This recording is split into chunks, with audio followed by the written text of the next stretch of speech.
My name is Nicola, and you're watching Singularity FM, the place where we interview the future. If you guys enjoyed this podcast, you can show your support by either writing a review on iTunes or by simply becoming a patron via interviewthefuture.com. Now, some of you guys may know that I've been working on a new book. The provisional title is Rewriting the Human Story: How Our Story Determines Our Future. Struggling with this book is why it's been a number of months since my last podcast interview. And so I thought it could be useful to me and interesting to you if I were to have a conversation with a few story experts and ask them some pointed questions such as, why story? What is story? And perhaps most importantly, how does story relate to technology, artificial intelligence, being human, and the future? Today is the first interview of this series, and my guest is Lisa Cron. Among other things, Lisa is the author of Story or Die and Wired for Story, which is also the title of her fantastic TEDx talk, which I will include alongside this interview. Lisa spent a decade in publishing and has been a literary agent, television producer, a story analyst, teacher, and coach for many years. So, without further ado, welcome to Singularity FM, Lisa. Thank you so much. It is a real pleasure to be here. Fantastic. Believe me, the pleasure is mine. I'm a big fan of your book. I listened to the audiobook from beginning to end. And as soon as I finished, I went ahead and I purchased the book on Kindle. And 9% of the book on Kindle afterwards ended up as highlights. So the Kindle app didn't even let me export it because I was trying to circumvent or break their IP rules and stuff. Not So tech. that's Great. how much I love your work. So, Lisa, let's start perhaps with this. I know you love writers and storytellers, and they're your typical audience. And perhaps close after that is perhaps business people. Now, today, you have a very different type of an audience. My audience is predominantly techno geeks, mind you, very highly technologically sophisticated and educated people who have multiple advanced degrees in science and engineering. So, for example, over 90% of my audience has a university degree, over 60% has at least a master's or some other advanced degree, and I think, I forget if it was over 33% or something like that, has a PhD. So, this is the people you're speaking to. Now tell us, why do you think any of us techno geeks should even care about story? Well, I think it's because we literally think in story. We make sense of everything in the world in story, whether we're aware of it or not.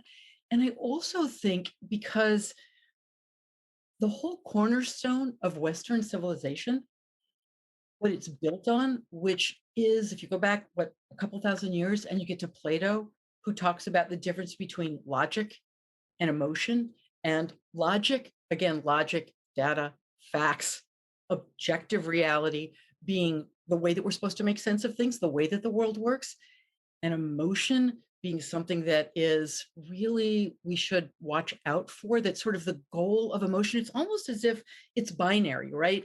Logic and data is what's going to keep us going, is what's going to tell us what's right, is how we're going to live a good life. And emotion, well, its goal is to subvert logic, right? It doesn't have any goal other than subverting logic. I sort of think of it these days as we think of it as kind of like mold, right? I mean, it's like mold there isn't like beef mold or whatever else, broccoli mold in the refrigerator. It's just mold. The goal is just to kind of destroy the goodness of, whatever it is, destroy logic. And that turns out to be 100% wrong. It turns out to be biologically wrong. It turns out to be soft science. It's not logic versus emotion. It's both and emotion is always the decider. We make sense of everything based on how we feel about it. I mean, we've all been told for a very long time that, what makes us the master of our own ship is that we think analytically, but we don't make decisions based on our an analytical analysis of the situation, we make decisions based on how that analysis makes us feel. And that is the purview of story, because story isn't about the external world or logic or data. Story is about how that data affects us in our lives, how we feel about it, in other words, because that's what emotion actually does. Emotion telegraphs meaning. We make decisions based on everything, again, based on how we feel about something, which isn't something that's arbitrary. It's not emotional, which is a word I would totally like to get rid of, because it sounds like what it means is that we feel anything. If we show any emotion, well, that's the opposite of logic, and therefore we're making a bad decision. And the truth is, that's how we make every single decision, whether we're aware of it or not. There's not a moment in the day where we're not feeling emotion. In fact, there's nothing that happens or that we think about or that we see that doesn't really bring on a chorus of emotion, which is a biological reaction that your brilliant brain and nervous system then translates into meaning and tells you how you feel about it and therefore what you should do. And to come back to your question, that's what stories are about. Stories aren't about what happens out there on the surface, whether you're writing a novel or whether you're trying to figure out what to do, whether you're writing nonfiction, whether you're writing, a mission statement. It's not about what's external. It's about what's internal. Stories about an internal journey. Stories about how what happens externally forces us to examine why we do what we do, what we're doing, and then hopefully have that aha moment that allows us to see how the way that we've seen the world is wrong and lets us therefore shift our something in our belief system that lets us solve whatever that external problem is. And again, that's literally how we make sense of everything. That's funny you say this, because when I was interviewing Dr. Michio Kaku, he was telling me that science is about the gap between the appearance of things and the essence of things. And now you're kind of putting in story right in that gap too, which is very interesting, and I love that beginning. So let's see from a scientific point of view. We scientists and business people always like to start with a definition. So tell us, what is story? How do we define story? I think what story is about how an unavoidable situation, an unavoidable problem forces us to reconsider something internal, something in our belief system that's been keeping us from being able to solve the problem. And only by confronting whatever that, what I like to call a misbelief, whatever that misbelief is that we have learned about life that we think is going to help us solve the problem. And when it doesn't, we have to reconsider. And then something in our belief system shifts. And with that shift, we're able to either solve the problem or look at it very differently and realize maybe it wasn't the problem that we thought it was. And that's what story is about. Story is literally about how we learn to navigate the, the world that we live in. Because I think the really interesting thing in kind of coming to the science of it, which is the way that we make sense of things, we tend to think that there's some sort of like logical, objective world out there, right? And we all sort of see the same objective world. And so we all react to things in the exact same way, except for people who are really, really screwed up. And we hope they get a lot of therapy and they join us over here in real reality real soon. But the truth is, the way that we make sense of everything comes from one place and one place only. And that's what our past experience has taught us those things mean. So that the way that we retain past experience is because from the time we're very small, right, we come in and we've got what's known is as an avidity for patternicity, which is why like you never want to use $25 words, because like, what does that even mean? It means that from the time we're born, we're looking for if then combinations. If It I means we see a face on the moon or Jesus on a toast, and all those things, right? Well, kind of no, but actually what it means is, yeah, that's a pattern for sure. But it means that from when we're born, it's like, oh, if I cry real loud, that nice person's going to come in and give me milk. Got it. And once we see a pattern and we can, rely on it, it gets relegated to what's known as our cognitive unconscious. And then that becomes the lens through which we read meaning into everything. And the way that our that we're wired biologically is when something grabs our attention, it's when a pattern's broken, right? Pattern broken. And we go, whoa, I thought this one thing was going to happen. And something else happens instead. And that pulls us online. Your limbic system starts to come, your amygdala starts to come online. Your limbic system comes online and you feel something. And that biological reaction is what gives whatever that event is evergreen backstage pass to your long-term memory because you're going to use it to try to figure out what to do next. As neuroscientist Dean Buonamano, he wrote a book called Your Brain is a Time Machine. And basically, what it comes down to is that the sole reason for your brain for memory is to record past events in order to predict the future. In other words, we are a prediction machine. And that's what stories are about. They're about what happens when that prediction doesn't work. And now what do we do? And now we've got to go back into the past and reevaluate that belief that we had that we didn't even usually see as a belief. We just see it as that's the way the world is. But we've got to reevaluate it in order to solve whatever problem, the story has pitched at us. That's why story really is the world's first virtual reality, minus that geeky visor. Wow, and we'll get to that idea that story is a virtual reality. But before that, let's take it step by step, and perhaps you can tell us about why you say in one of your previous books that we are wired for story. Tell us the sort of biological or the neuroscientific or the electrochemical science behind that claim, because that's a big claim. Okay, first, just to say, we are wired for story. It's literally built into the architecture of our brain. We're wired to look at everything based on one metric and one metric only, which is how is this going to affect me, given my life, given my agenda? Is it going to help me or is it going to hurt me? And what pulls us into a story, if you want to know biologically what pulls us into a story, there's a chemical reaction, three chemicals that get unleashed in unison. So I have to say it, obviously in linear form, but this happens in unison. I mean, the first thing that grabs us in the story is dopamine.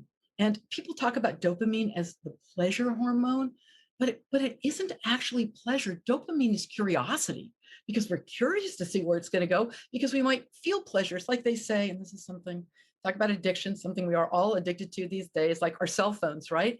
And you know how it is, you hear that little ding and they'll go, you get the hit of dopamine. Well, it's not pleasure per se, it's curiosity because, you just might have like won that lottery that you don't even remember entering. So the first thing is dopamine, and what gets us is surprise. We think this one thing's going to happen and something else happens instead, and that instantly pulls our attention. The next thing that a story will pull us in with is cortisol, because the next thing is suspense. What's going to happen? We know that there's something at stake. We know there's a problem that can't be avoided, and something bad could happen. So that we're like, what is that going to be? But those two things aren't enough. The third thing, and this I think is the most important on one level, and it's also the one that, especially in the business world, makes people the most uncomfortable. And that is oxytocin, which is the empathy hormone. And the only way you get that, the story element of it, is vulnerability. The person whose story it is, right? Who's now walked into, they've got the dopamine. Uh-oh, something's happening. I thought this one thing was going to happen and something else has happened instead. Now I'm curious. There's the suspense. It might not work out right. There's a problem. It might not be solved. And then there's vulnerability. Uh-oh, what do I do? How do I solve this problem? Am I going to get clobbered? Am I going to get what I need? Is this going to pull me? And that's vulnerability. And that makes us empathize.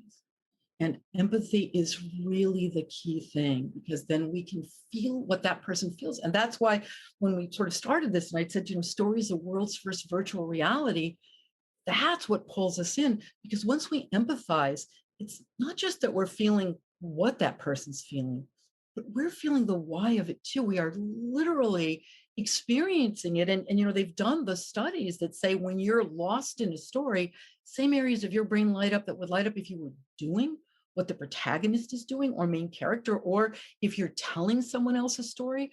I mean, you really are I mean, literally on their wavelength. It sounds like a metaphor. We always thought of it, oh, we're on the same wavelength. It sounds metaphorical, but it's not. It turns out to be literal. It turns out to be biological. Your brain waves and their brain waves synchronize. And So that pulls us in. so the what you're saying here is that basically just like fighter jet pilots train in virtual uh, jet simulators, for example, to learn how to do combat training or specific maneuvers, etc., etc. Story serves the same function to us, normal people, about situations that we haven't or maybe even are not very likely to confront in life. And yet it allows us to kind of experience it virtually through Mm. the avatar of the protagonist, and then kind of get the benefit of such a training, just like a fighter pilot gets the benefit from training in the simulator. We get the benefit of experiencing this story virtually through the lives of our protagonists, and hopefully learning something out of that experience and taking away out of that virtual reality into our real lives. Absolutely. That is absolutely what happens. I mean, evolutionary biologists and biologists and neuroscientists now have said story has to serve some actual, like, evolutionary purpose, or else why would we have it? Because literally, and I'm sure, I mean, just talking about stories now, when we think about, novels or movies or TV, you really are pulled out of your reality and you are into the reality of the story. I mean, I know, just talking about it on that level, you've probably all to some degree had that experience where you're reading a novel and you think, okay, one more page, then okay, one more chapter, and then suddenly you're thinking, who parked a Mack truck out of my, outside my window because the bright lights are coming through the curtains. And then you realize, oh, wait a minute, I stayed up all night. And and at that point, you're going to be exhausted for the rest of the day, but you have really been in that other world. So that if it didn't serve a purpose, I mean, we would have all been clobbered and that would have been it. But the purpose it serves is exactly as you said. It allows us to go through experiences we haven't had yet to figure out, well, what would that really feel like? Because that is such the key thing. It's not about, well, what would I do? Let me take notes about like how to climb a mountain or what kind of exercise I need to do to, climb Mount Everest. But it's what would it feel like? What would it really mean to me? I mean, story is never about what to do or what happens. Story is always about why. Why is that person doing it? What does it really mean to them? And almost always in a story, as in life, right? What it looks like on the surface is massively different than what it really is. I mean, it's like that, let's just call it a lie that they taught most of us to tell from when we're very small. And I bet you guys have all heard this expression, which is never let them see you sweat, right? We've all heard that expression. Like, what does it imply? That we're sweating buckets, but we want to make it seem like that was a piece of cake. It was a cakewalk. It was totally easy to do it. I didn't break a sweat. Stories are about sweating. They're about what it really costs us. As I'm fond of saying, I once had a student at UCLA who said, she said, I know on the surface I look really put together. And she really did. She said, I know on the surface I look put together, but inside, I'm a raging mess. And I keep all of you from seeing it. And that's the point. It's that raging mess. It's the vulnerability that we hold in that is story's life's blood. It's what is it really costing? As I probably say to writers at least once a day, there must be blood, meaning what does it cost you? Think of story as an emotional cost benefit analysis of taking a particular course of action. If it doesn't cost you something to do it, and I don't mean money, obviously, if it doesn't cost you something, there's no real meaning in it. Stories about the cost of, I want this one thing, but I've got to do this other thing, or I want to do this one thing, but I'm embarrassed. If I do it, if I let people know, if I show them what I really think, they might laugh at me or clobber me for that matter, or fire me.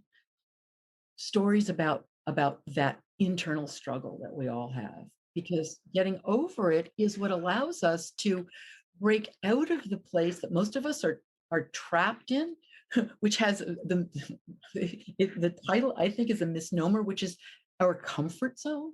because most people's comfort zone is a straitjacket. I mean, let's face it, comfort zone really means what's familiar.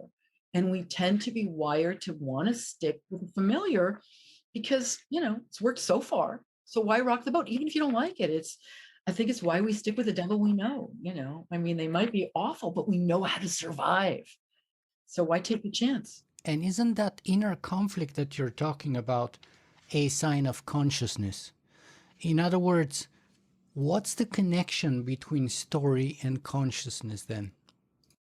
Well, I mean, I think story is always about this versus that. And consciousness is asking that question. It's not just coming in and just being, for lack of a better way of saying it, like a video camera. You're just looking and you're not reacting to anything. The minute you have to react to anything, the minute you have to make any decision, you're making a choice. You're doing a this versus that. What's going to keep me safe? What's going to help me get closer to my agenda?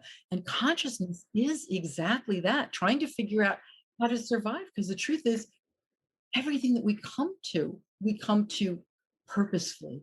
Is this going to help me or is this going to hurt me? And I don't just mean it in an egocentric or a self-centered sort of way, but I mean help me or hurt me in terms of how I see myself. I want to see myself as a good person. I want to help other people. I want to feel like I'm out there doing something that has purpose, that matters, that where it'll feel like I matter as well. I mean, it's like I don't believe in when people talk about altruism, and I don't believe in it as altruism like you're doing something and you get nothing in return.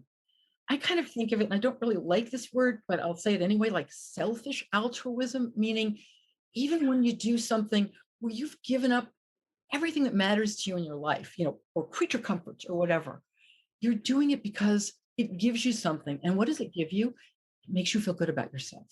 It makes you feel like you're doing something that matters and it's purposeful. Sometimes, I mean, that's why people, I don't like saying it this way because I'm not a big proponent of war, but that's why people often go and fight battles or join the Peace Corps or give things up in order to really make a difference for other people when they could sit at home and be comfortable and get a whole bunch of stuff. Instead, they're going to do something that matters, and they do it as much for how they're going to feel about themselves as they do it for the people who they're helping. Because at the end of the day, the only barometer we really have for right or wrong is us, right? It's what we believe. That's, again, which brings us back to story, right? It's always about, with everything we think about or do, how is it going to affect me given my agenda? Is it going to help me? Is it going to hurt me? Is it going to keep me safe or isn't it? That's the question that we ask. That's fantastic. And just to, I was looking for a quote from Will Storr here that was right on topic about consciousness, and maybe I'll find it a little bit later. But in the meantime, just to kind of sum up what you just said, and go back to the definition of the story, so that we can move on from there. And I'm not sure if I took this quote from you from another interview that you did or from one of your books, but basically you say, quote, "A story is about how what happens, that is the plot, affects someone, that is the protagonist, in pursuit of deceptively difficult goal, the story problem, and about how that person changes internally in order to solve the problem." And that's what the story is about.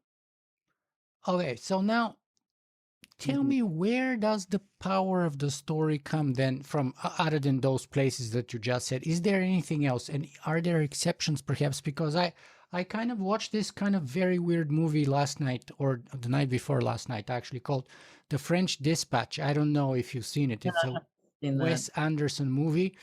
It's not a typical movie. It doesn't have a typical story. If you ask me, I can't even tell you really what the movie is all about.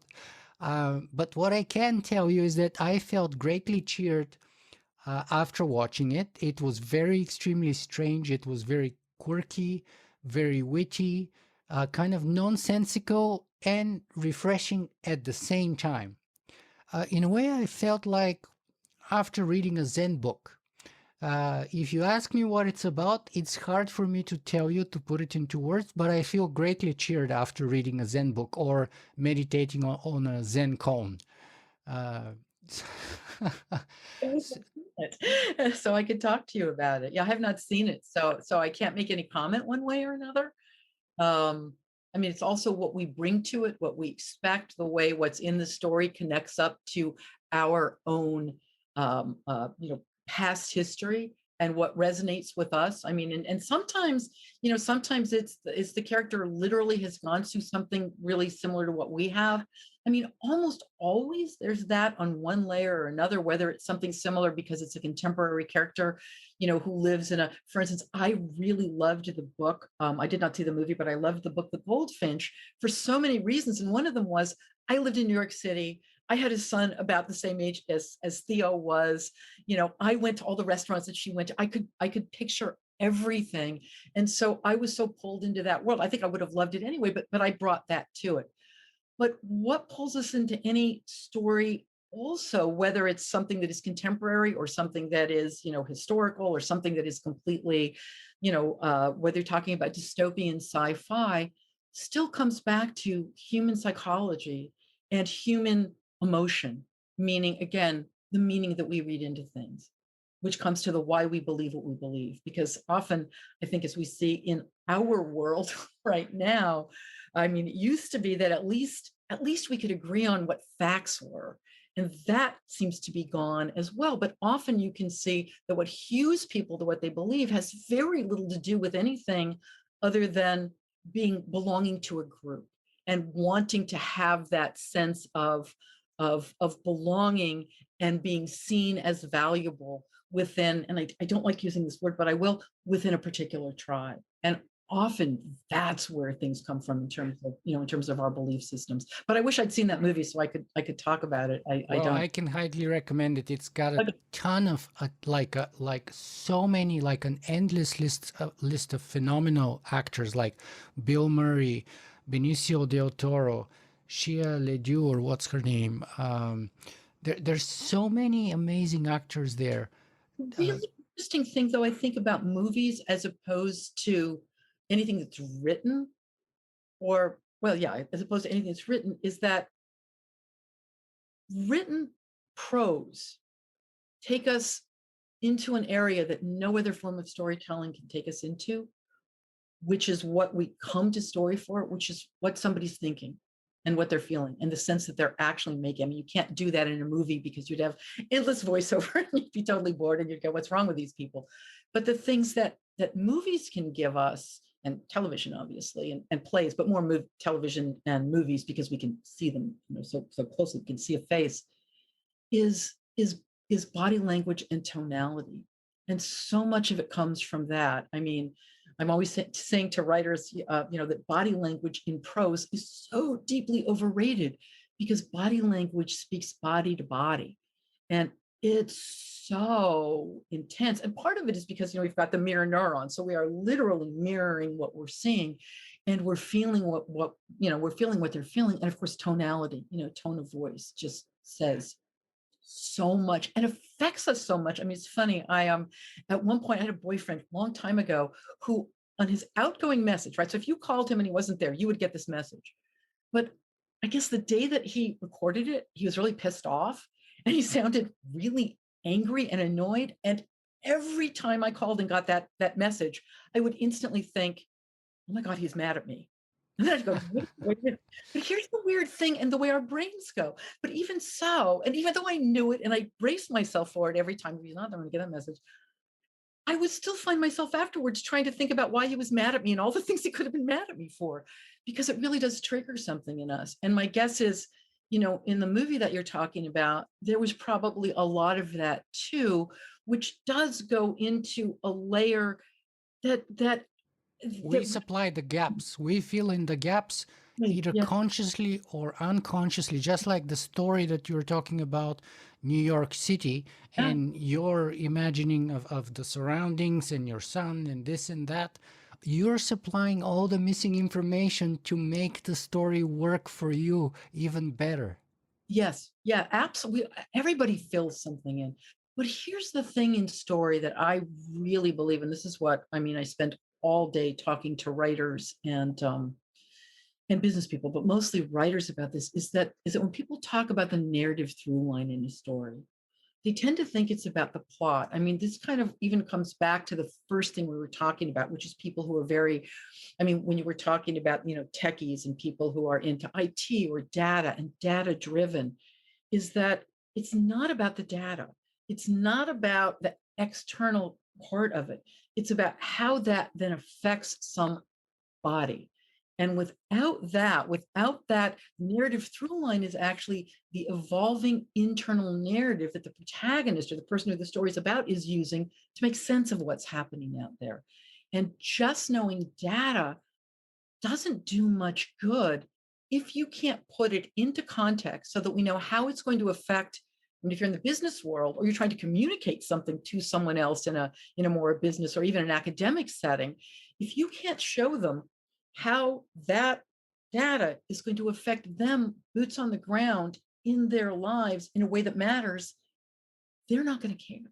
It's going to just go right over their head, or they're going to misread what you're saying. And if it can't, if there is no effect it's going to have on them, if there is no reason for them to go, oh, wait a minute, even if we try to pay attention, it tends to go over our head because the thinking part of our brain that's there to make sense of things is there to catch things again that break a pattern. That's, oh, I need to pay attention to that or else. And then, what is that or else going to be? Yeah, and you actually talk a lot about that in your book. So let me just give two quotes. One where you say that a fact learned in a story is 22 times more memorable than a bare fact on its own. 22 times, that's a big difference. And second, and that's a longer quote, you say, quote, you have to change how people feel about something before you can make them change what they think about it. The only way of convincing anyone of anything is hardwired into our brains, and there is no way of overriding it. It's story. So, in other words, we can, and we have been talking about climate change and what have you, and the facts, scientific facts that we have had for, turns out, well over 100 years. And yet, most people who have been in denial are still in denial, and no amount of facts seem to make any difference whatsoever. Actually, I myself got sort of turned on to the power and the importance of story maybe about 4 years ago or so, when I started doing the original research on my book, when I started noticing that no matter how much I study something scientifically and how strongly logical arguments I put forward, quoting, very well backed scientific evidence, research, facts, etc., it made zero difference on certain people, like zero. And in many cases, it was even worse than zero. It was like minus. They fought back equally, if not more so than before. Boomerang effect often, if you give someone a reason that goes against what they already believe that they've never heard of before, they will come up with a brand new counter argument as to why you're wrong. But again, it's not necessarily because they believe what they believe, but it's because it hews them to their tribe. It's because they want that sense of belonging. I mean, that is the other thing that people often go, I'm a lone wolf. I've done everything by myself and I don't need. And it's like, I always want to say, well, you do know that wolves travel in packs, right? And a lone wolf in the wolf community is a wolf that's done something so egregious to the pack that it's been ostracized and left to die. I mean, we are really hardwired. And again, this comes, I'll say again, because I haven't said it yet, but when our brain had that last big growth spurt about 100,000 years ago, which was when we got the ability to think rationally. And that's what we've been taught, right? That it was. We had that growth spurt. Now we can think logically and rationally. And that's what allowed us to leap the food chain. We were in about the middle of the food chain at that time, and it leapt us to the front. But what evolutionary biologists and neuroscientists will tell you now is that wasn't the reason for that growth spurt. It was because at that point, the need to belong to a group became as biologically hardwired as is our need for food, air, and water. And I think we've forgotten about that. And I think that's the need to really feel like we're part of something that then can bring us into and sadly allow us to get radicalized in ways that in the past, and that brings us to technology and social media and the way in which a single voice that should be one-on-one now can be heard by 35 million people like that is terrifying. As I'm fond of saying, we're wired to live in a world we don't live in anymore. We're wired to live in a world where, like I was saying with that old boyfriend, he sounded angry and it made me feel like, oh my God, what did I do? And he wasn't talking to me. He was talking to anybody. But when you hear the voice, like I said, every time I go to call, I think I would gear up for, oh God, if he's not there, I'm going to hear that voice because it's biological, because it does something to us. And we're wired to live one-on-one. We're wired to live in a world, Dunbar's number, Robin Dunbar, the evolutionary biologist out of Oxford, it's 150. We're wired to live in a group of 150 forever, right? From birth until death, not like now 150 self-selecting, but that was it. And we're also wired to live in a world that doesn't change. I mean, 100,000 years, if you're born 100,000 years ago and you were born 50,000 years ago, you're in the same world. Changed. So it made sense that when our brains evolved, once we learned something, it could become encoded as permanent because that was a smart way of being. Now things change so much. And that's what story does in that virtual reality. It will give us experience. It will challenge the experience that we had. So we don't have to go out and learn everything by doing, because we probably all get burnt to a crisp at one point or another if we make all the mistakes that we allow ourselves to go through by reading stories of people who, make mistakes. Again, especially because mistakes are something that we're terrified to make in real life. We've been taught from the time we're very small that to make a mistake is mortifying. I mean, it's so ironic because then they go, you learn by trial and error, but don't make a mistake. Like, okay, how do you reconcile those two?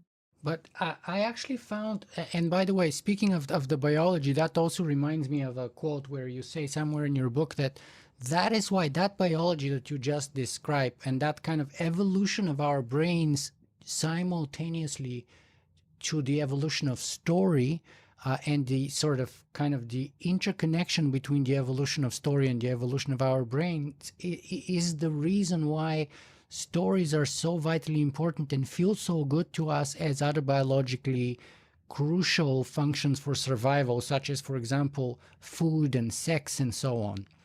Stories Right? feel Because good. Same reason food tastes good and sex feels good, because without them we couldn't survive. I mean, that is exactly right. And the big problem that we have, and this is what I fight against so much, is that it's so easy, especially in the technical world that you're talking about, the world of scientists and especially, technology. It's really easy to think of story as, at best soft science, because we think of story as entertainment, because they feel so good. And so it's so easy to think that, yeah, story's entertainment, it's great, but that makes it optional, right? It's like, sure, our lives would be far duller if we didn't have stories, but it's not like stories serve some actual purpose. And again, that couldn't be less true. Story was more crucial to our evolution than, as I'm fond of saying, than our much touted and deeply beloved opposable thumbs, because all our opposable thumbs do is let us hang on.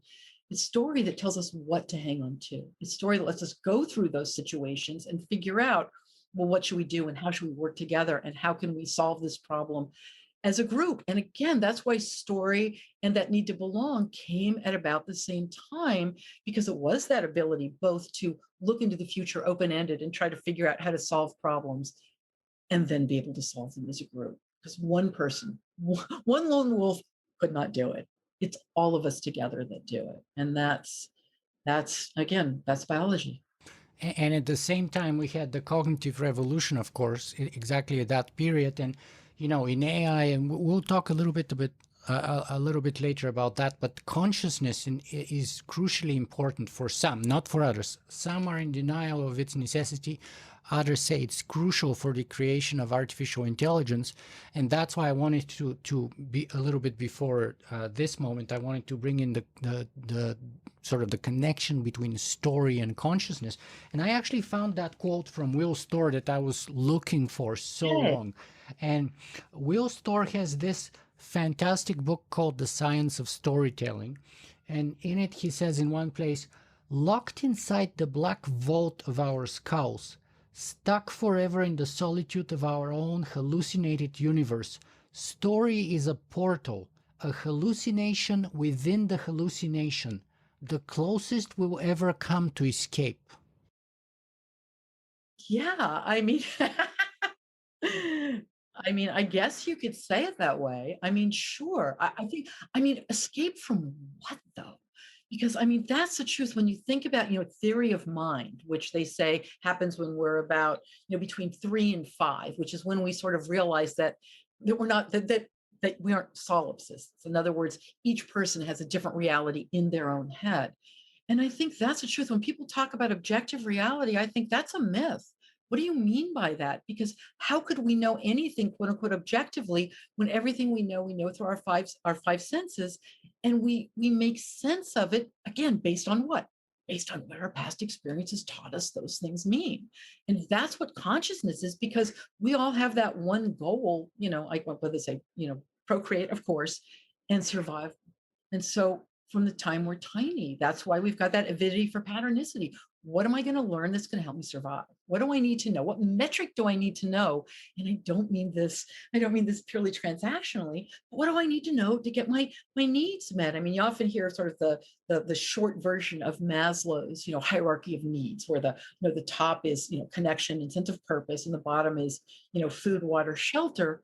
But there's something that we need long before food, water, shelter, and that's someone who cares enough about us to give us those things. And that's why, as kids, we are constantly trying to figure out, what do I need to do to get my needs met? So I'm not going to come home from kindergarten and find, mom and dad have moved away.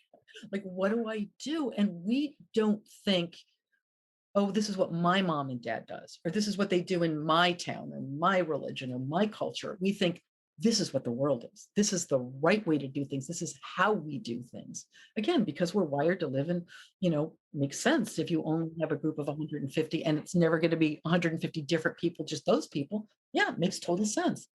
Now it makes no sense.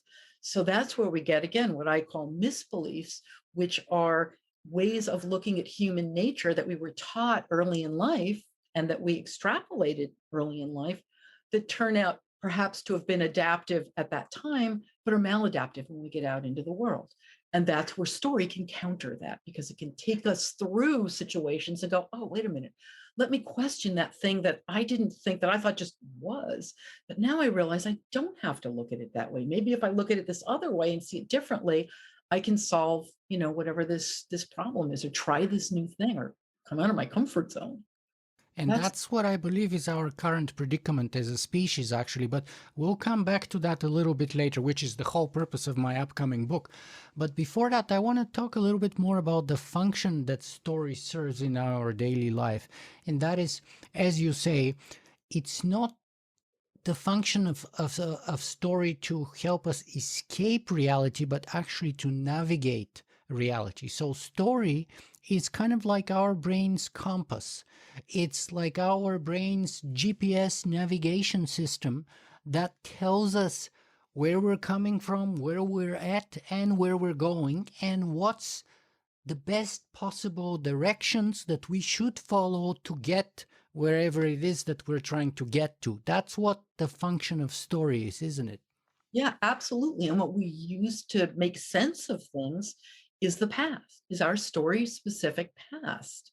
In other words, and we're constantly doing it. I mean, think about, like, if your significant other says, I know that things have been rough lately. I will call you at 5 o'clock, I promise. And then they don't. You don't just go, oh, well, and you go on, you start thinking, uh-oh, what happened? And then you turn to the past and you start to think of all the stuff. Well, they were mad at me because of this. Well, there was that weird guy down the street who was following them. Oh my God, did we get the car fixed? Did I see a spaceship over? Could they have been? I mean, instantly you run over all the different possibilities and try to figure out, okay, which is the one that happened, so you can figure out what to do. You can figure out, are you safe or are you not? Are they safe? What should you do? That's story. That's how we navigate reality. And again, we come to story for a phrase that has taken on a different meaning than when I started to use it, which is, we come for me too moments. And by that I mean, me too, I felt that too. Me too, I thought that made me look weird. I thought that was a strange thing. I thought I was the only one. And then we find out, no, there are other reasons, and people will get it. And what you thought made you really weird is actually what makes you really weird in a good way. That's what we come for. Another way to look at it. I mean, I tend to think of it as reframing, right? I looked at it one way. The story is going to now pull me out, and I'll be able to look at how I see things from a different point of view. And now I realize I can solve that problem, or I'm not as strange as I thought, or I am strange and I need help. Whatever that might be, that's what story does. It takes us inside and reframes and allows us to see into the depth of what might be happening and what we should do about it. And again, to do that, whether you're writing a story, then it comes in the protagonist's backstory, which is the most fundamental layer of story. And in our lives, it comes from our own backstory. It's how we make sense of everything is from the past. Yeah, and I think that's also why Neil Gaiman says that story is the way for us to walk in somebody else's shoes. Probably the only way that we know of walking into someone else's shoes, really. Exactly. I mean, as I say to writers all the time, your protagonist's brain is the control center of your novel, because everything that happens in a story gets its meaning and emotional weight based on one thing and one thing only. And that's how it's affecting that person, given the tough decision that they've got to make. And yeah, again, as we were saying earlier, I mean, when you're in a story, fMRI studies show the same areas of your brain light up as would light up if you were doing what the main character is doing. I mean, you literally are there. That's why, it does put that time out on reality. And, you can stay up reading all night or binge watching these days, binge watching Netflix, till the sun comes up, because you really are there. I mean, again, world's first virtual reality, because it doesn't just do what I think a lot of VR does, which is just take you to a different physical place.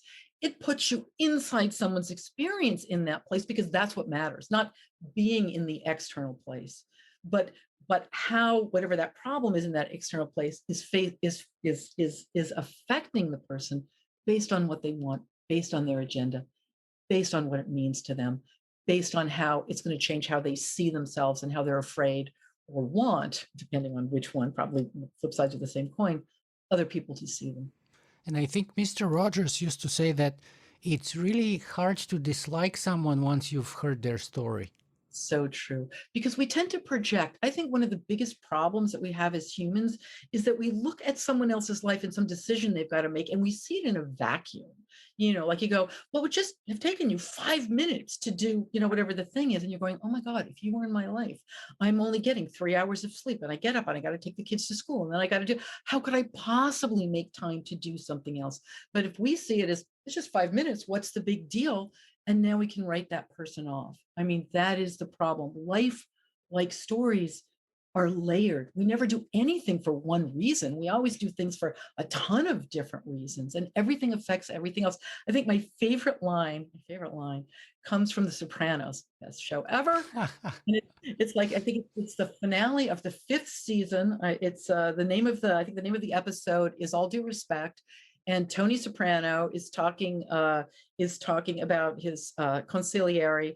Still has tried to get him to off his cousin Tony B, and he doesn't want to do it. And he looks at him and he goes, "You don't understand. Every decision I make affects every facet of everything else. It's too much. It's too much almost. And in the end, you're all alone with it." And that's the truth. Every decision we make affects every facet of everything else. And when we're making decisions, all those layers are there. And that's why you really get to know someone by being in their story, because you see all those layers. You see all of the things that one decision pulls on. Well, Lisa, we've been talking a lot about sort of what story is, how it works, the neuroscience, the evolutionary background and baggage of story, the chemistry of story, the functional sort of purpose of story. Let me try and flip up the script here a little bit. So I recently read Jonathan Gottschall's most recent book, which is called The Storytelling Paradox: How Our Love of Storytelling Builds Societies and Tears Them Down.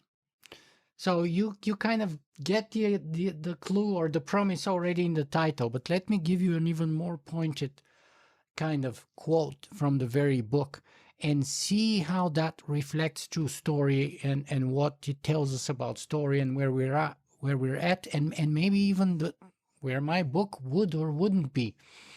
So that's the quote from Jonathan Gottschall. Story science reveals that everything good about story is the same as everything bad. And then a little bit later he says, to get good people to behave monstrously, you must first tell them a story. And then a little bit later he gets to the point of his entire book and he says, so the real question is, how can we save the world from stories? I would have to read the book to answer that because I don't think that we can. Because story is, it's funny, nothing in a story is neutral, but story is neutral. He's 100% right. You can go 100% in the wrong direction and 100% in the right direction. But I think the point is we make sense of things through story. I don't think there's any way to undo that whatsoever. Yeah, one little tweak here, though. He actually quotes some professor, and I forget if he's in linguistics or literature or science, but he quotes someone saying that there is nothing, no story ever is neutral. Well, Just like the I, Tony Soprano example you were giving a second before, all stories have so many layers of repercussions, and it's hard to unpack the bad from the good, and they're so complex and so multi-layered and so complicated.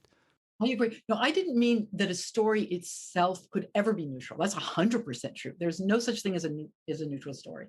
If it's neutral, it's not a story because a story is about how somebody makes a tough decision and has to choose this over that. And that's never neutral. I meant the notion of story itself, meaning it can be used for bad in the same way it can be used for good. 100%. It can cause people to do awful things, as I think we're seeing a lot of right now, and it can cause people to do great things. It just depends on the story itself and the agenda of the storyteller. I mean, absolutely. So you're in California, right? I am. So here's a story that seems to be popular among some people. There is these Jewish billionaires with secret satellites in space who shoot lasers down to California to start all these forest fires deliberately. I remember Now, hearing. that's a story. And Right. it's kind of a, you know, popular story within a specific segment, it seems, of the population, right? So, and there's endless stories like that. You couldn't have a Hitler without Mein Kampf, which is in a way of a story of, you know, Lebensstrom and, you know, how the villain of his story are the Jews, for example, right? So the way to succeed in his story is to, quote, exterminate the Jews, to kill the villain, and create Lebensstrom for the future of the Third Reich. So the same with Stalin, the story of communism and totalitarianism, Pol Pot, all the, you know, Mao Zedong, you know, the Chinese Cultural Revolution, all the greatest crimes against humanity, ancient or modern, Indeed. every single one of them required a story.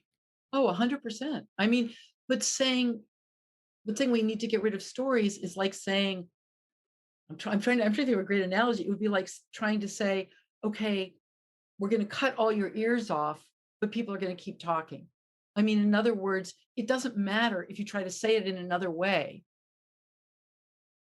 We're wired for story. There's no way to get rid of stories whatsoever because we are inherently, no matter what we hear, we're going to turn around and we're going to try to figure out, given what I believe, given who I am, given what my agenda is, given what I need, is this going to help me or hurt me? Does this fit in with it or doesn't it? Is it dangerous to me or isn't it? And there's no possible way around that.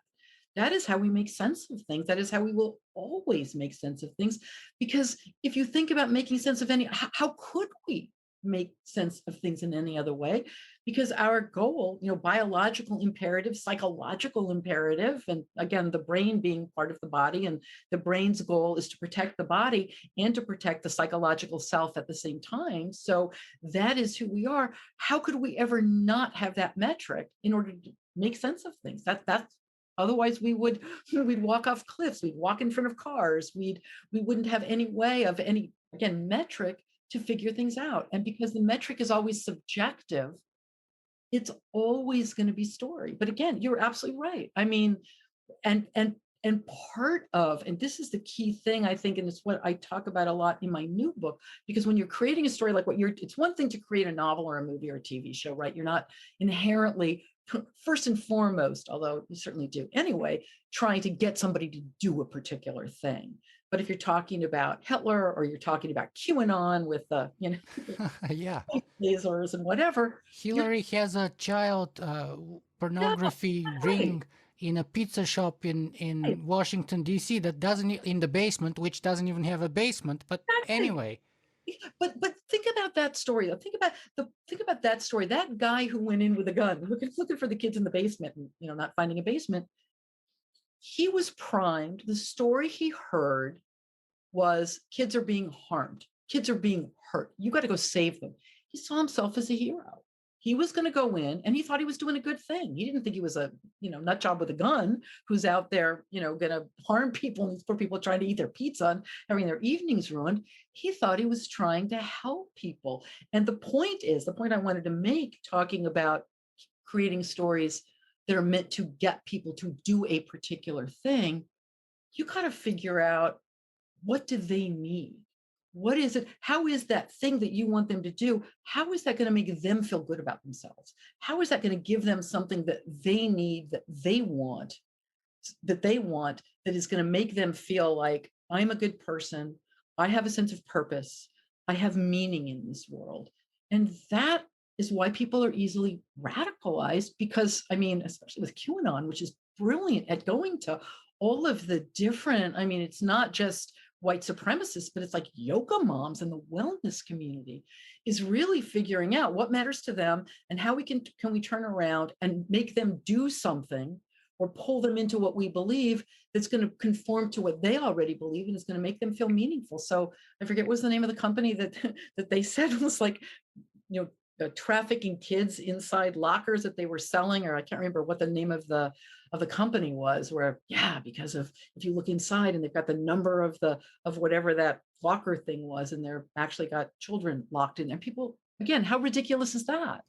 And yeah, you think, but does it make them feel good about themselves? yeah, but the point though is that, I get a lot of pushback from scientists that I talk to, and there's been, even from people like Jacques Fresco, who is the founder of the Venus Project, even before that, Arthur Schopenhauer, hundreds of years ago, and even today, many scientists believe that the cure for that problem of story, and about how arbitrary it is and how much of a double-edged sword it is, the cure is, they say, science, and especially in general, but in particular, according to both Arthur Schopenhauer and Jacques Fresco and a few other modern proponents, a new language which is not arbitrary like the language that we have now, and subjective and subject to interpretation, but a language in the spirit of math, in the vein of math, where ones and zeros cannot be debated, and where you have crystal clarity about what people talk about. And that's how Arthur Schopenhauer believed you can have two people discussing ethics and come up to universal conclusions only if you have that kind of a language based on pure math or science and Then you logic. have consciousness. You have no consciousness then. That makes no sense. Who decides that? Who decides that? You think things are black and white? That's based on some sort of binary world out there. And that's just not true. I mean, to me, that is what you just said. I will say this is like the pinnacle of the patriarchy, is the pinnacle of, we are so afraid of emotion. We are so afraid of being unsure. We are so afraid of that. We're going to define things in a way. Who's going to be the one to define it? Who's objective? What does that even mean? How could you possibly do that? And who would want it? I mean, what does life look like if there was an answer to everything and everybody believed the same thing and saw? It's physically impossible. It's Jacques boring. Fresco and Arthur Schopenhauer would want it and believe it. I mean, it makes literally. I mean, again, it's like religion. It's a closed set. I can't even wrap my brain around it. And it sounds really awful. And it sounds to me like men afraid of emotion. I mean, honestly, that's what I feel. I feel like the reason we live in the world that we do, in the quote unquote data driven world, is because men are taught from a very early age to be terrified of emotion, because they're taught that if you got to be strong, you don't cry, you don't feel anything. And so they're, women are the ones, I think, and if you talk to evolutionary biologists now, I mean, they'll say the smartest amongst us, or neuroscientists, are not people who are great at data. The smartest amongst us are people who have emotional intelligence, meaning they can read other people, meaning they understand the meanings of things, meaning they don't need things to be static. I mean, what you just said about Schopenhauer, I mean that sounds like stasis. That sounds like, who would want that? I can't even imagine it. But it isn't binary, and it is messy, and it is mucky. And what's right? I mean, again, we always think people will go, do the right thing, as if there is a right thing to do, and every other thing is wrong. And if there's a right thing to do, and it's right for everybody, and nothing is right for everybody. Any decision we make is going to have unintended consequences, both good ones and bad ones. It's just the way that it works, because we live in a complicated world. And the fear of emotion and the fear of that complexity, to want to bring it down to ones and zeros, is inhuman. I mean, it truly is That's inhuman. Boolean logic, but I feel the same way like you for different reasons. Actually, I love the fact that you're kind of bringing this kind of a feminist story uh, perspective to that conversation, because I think it's very worthy to be brought in here. Because, and of course, as a man myself, I'm the first one to miss that point that you just brought in, which is like a perfect example, as you said, of men being afraid of emotion. But my reply to Fresco when I was interviewing him at the time was basically that the richness and the possibility of the future is stored in precisely in the vagueness and in the ambiguity of our language. And that's where new possibilities are born. That's where new realities are born. And therefore, if you just have everything in zeros and ones crystal clear, it will be impoverished and probably even non-functional, in my view. But more than that, when you talk about, I mean, the place that I have a hard time with also is generalities and abstractions, because they don't exist. We made them up. Everything. That's why we think in story. I mean, no matter if you defined a word and go, this is what it means, everybody would still read a different meaning into it. When people go, love, beauty, hate, loyalty, what does that mean to you? I would say, define that. What does that actually mean? Boots on the ground. What does it look like? Because otherwise, it's vague. Otherwise, it's something that has no meaning, has no legs, can't go forward. We can't anticipate it, because it's like, how so many businesses will have like this is what we do. And you're reading it going, I have no idea what you're talking about. I have no idea what any of this means, because everything is this generality built on generality. And it literally makes no sense. That's sort of what we've come down to, because in our day-to-day lives, everything is specific. I mean, at the end of the day, people go, well, somebody's got abandonment issues, and I always say, show me the person who doesn't have abandonment issues, and I'll show you the person who hasn't figured it out yet. We all have abandonment issues. But if you had like 100 people who said, I have abandonment issues, and you sat them down in a room, or these days out in a field, because we don't want to be in a room with 100 people, but out in a field, and said, tell me what that's like. Like, what does abandonment issue mean to you? You'd get 100 different answers. Some of them would seem mutually exclusive, because it comes down to what happened in that person's life, the meaning they read into it, what they did as a result. It said, that's all we are. Each one of us is that. Each one of us is a world. I think I'm going to bastardize it. I'm not sure where it came from. I think it's an African saying. There's something like, every time an old person dies, a library burns to the ground. And I think that's so true. The beauty and richness in life is in our differences, is in the way that we see things, and being able then to come down and come to our commonalities at the same time. I think if anything is going to save us from look at how polarized we all are now, right? I mean, really polarized. It is going to be coming down and finding the common humanity, and then being able to I mean, once again, find some kind of compromise or consensus, which seems We're going to come back to that, and that's what I believe would be the function of that new story that I think we need to write down. But and by the way, the quote that you just gave is a favorite quote among the transhumanists, sort of uh, within our community. So all the transhumanist members in my audience love that quote as a justification for life extension technology. cool. And Uh, if I could just butt right in right there. When I say, in my opinion, when you talk about a library burning the ground, I don't mean a library like these books over here, and it's written this way. The point of a library, I mean the the interpretation that that person brings to those facts. And that's constantly moving. There's no way to hold on to that and quantify it and put it literally onto a shelf on that level. I meant literally the humanity of that person and what they would do in different situations, because it's always something different. I mean, again, it depends on what they're pulling from their past and their unique way of seeing it. But I don't think that's anything that could be preserved. That's the beauty of it. If it didn't burn to the ground, that would be awful on a level. well, be that as it Now may, I've offended all the transhumanists. I'm sorry. say again. I said, so now I've offended all the transhumanists. I'm sorry. Well, we might actually come back to that a little bit later when we're talking about the actual rewriting of the future story, because one of the stories that I had considered and I had originally thought could be a potential candidate for the future human story was the transhumanist story.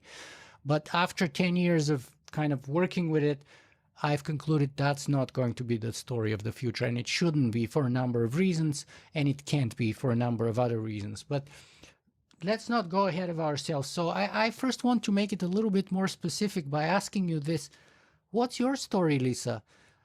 In other words, who is Lisa Cron in your own words, and how did you come across the power of story? Well, let me answer that last question first. I mean, I have loved stories ever since I was a kid. I mean, I have loved stories. I've gotten lost in stories. I noticed at a certain point that I was calling on stories and fictional characters when I was trying to figure out what to do in my own life way more than I was looking at what would my mom do, what would my dad do, what would my best friend do. So I don't think I realized the transformative power of story until much later. What happened to me was, and this is just how I came to what I wrote, is that I had worked, in publishing, and I'd worked with writers, and then I was reading books to film for William Morris, for Warner Brothers, for a number of the studios, and I had to analyze them. You have to read them very quickly. I could read 1,000-page manuscript overnight, like literally overnight.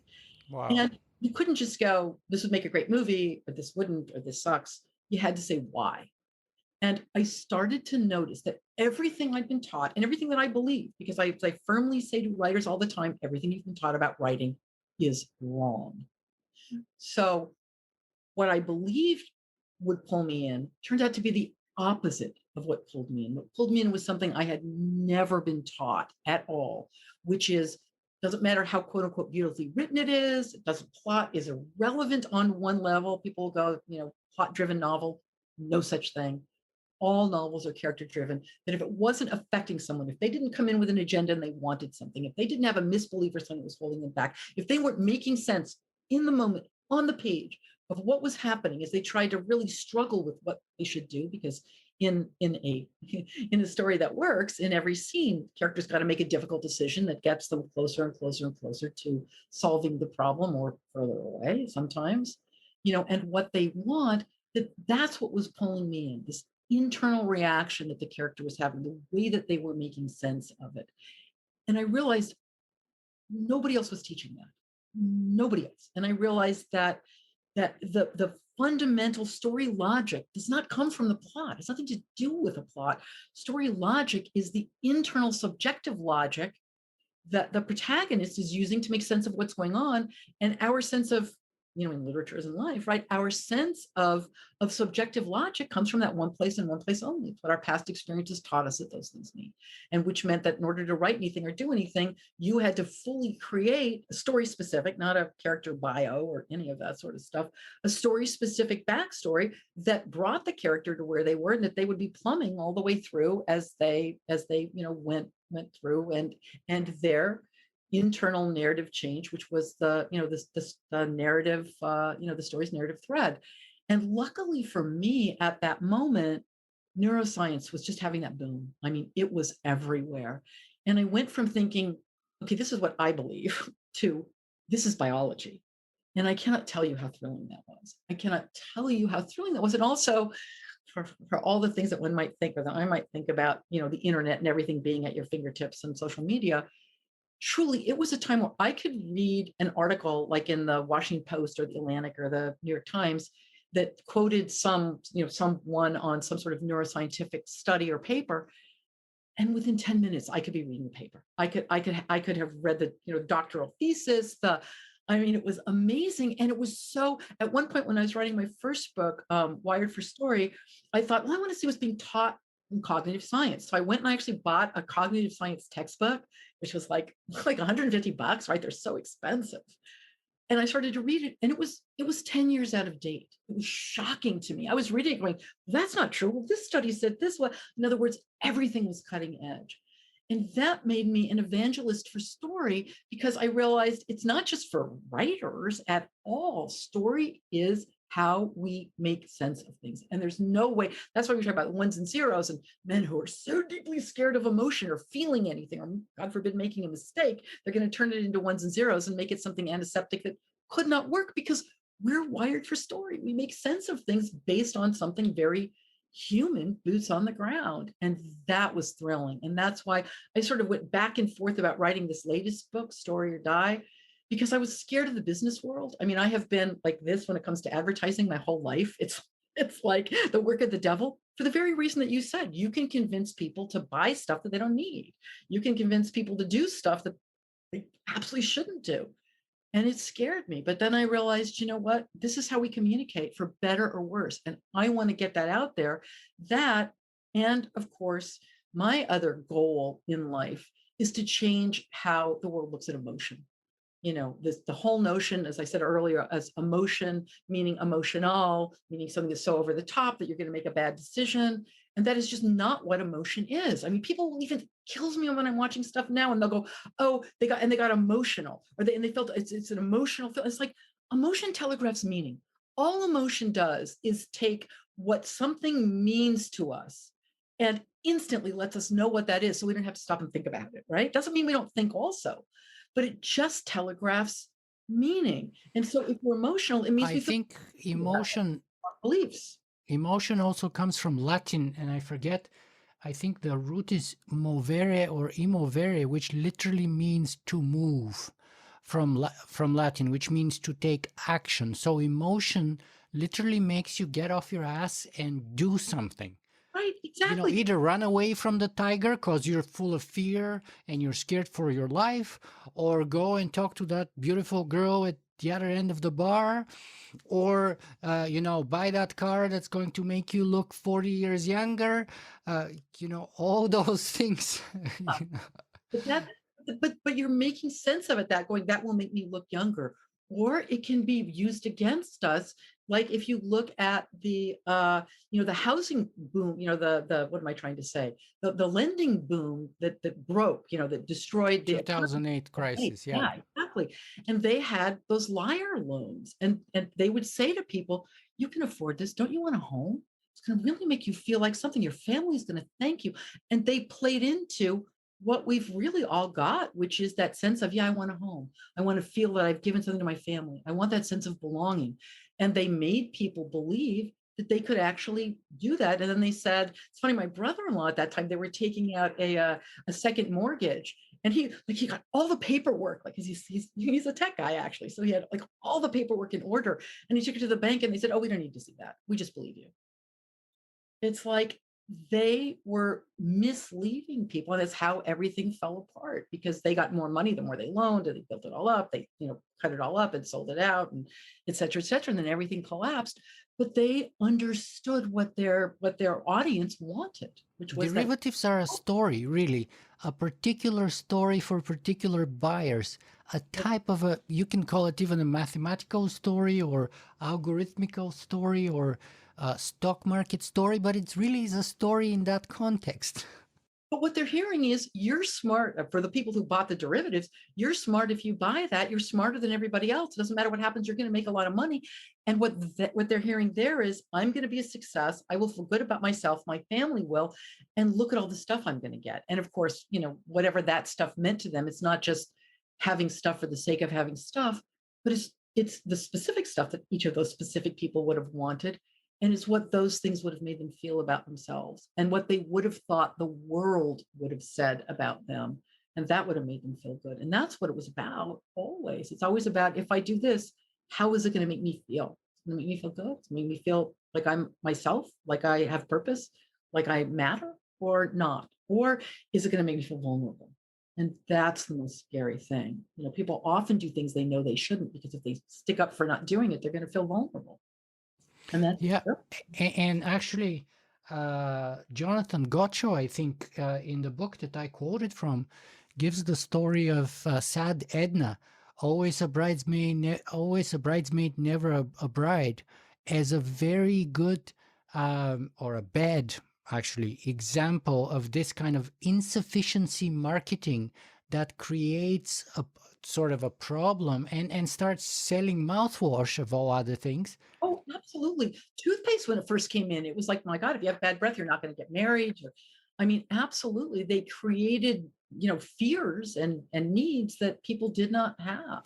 But that brings us to the point that story, and that's kind of the sort of my current level of understanding and conclusion.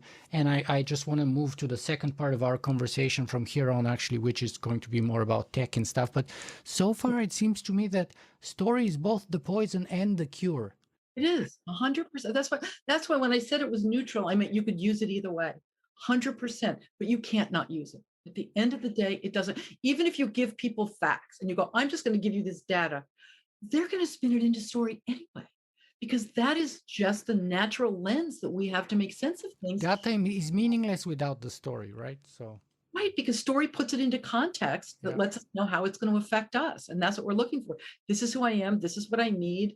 This is what's going to keep me alive. That's the context. How is this going to have an effect, in whatever way it's going to be, that's going to affect me in my life? Is it going to help me or is it going to hurt me? Mm-hmm. And we're going to do that no matter what. Your brain's going to do that no matter what, because we're constantly on the lookout with, am I safe or am I not? And also the sad thing is, again, being wired to live in a world we don't live in anymore, people go, why is it that people are so much more, focused on what's going to happen now or this week or next week? Why can't they have that long-term planning? And it's because we're not wired for that. We're wired to, if we made it to tomorrow, yay us. We're not wired to have the long outlook. We're wired to, am I safe right now? It's hard to have that 5-year plan or 10-year plan, or with climate change, to think, okay, not only is climate change hard because it's ephemeral, meaning, okay, so I'm going to drive my car and maybe at some point that's going to do something and that's going to go there. And now, we're going to have a tornado, in downtown Los Angeles. It's like, how can I see that cause and effect? It's very hard to see. So we tend to not see it at all. I actually think the reason that I just watched the other night, the Hulu show on the Sacklers, I think it's called Dope Sick. And I was thinking, why is it that, there's so many evil corporations out there. Let's be honest, right? There's so many evil, look at, Monsanto and just, Roundup and all this. Why were the Sacklers so on one level easy to see and take down? And it's because it was the one thing where you really see the cause and effect one-on-one. They made pills that people got addicted to, and one-on-one, they took the pill, they got addicted, they died. You can see the causality. It is right there. And I think that that's why it's an easy story to tell. Exactly. They became the most evil family and I'm thinking, well, okay, yeah, they're pretty evil, but I betcha that you could find families that are just as quote unquote evil if you want to look at, at what they've done to the world and to other people. It's so clear to see it with the Sacklers because we can see the causality. The pill, the person takes it, they die. Got it. Very clear. Yeah, let's move on to our kind of sort of the meat of the matter, if you will.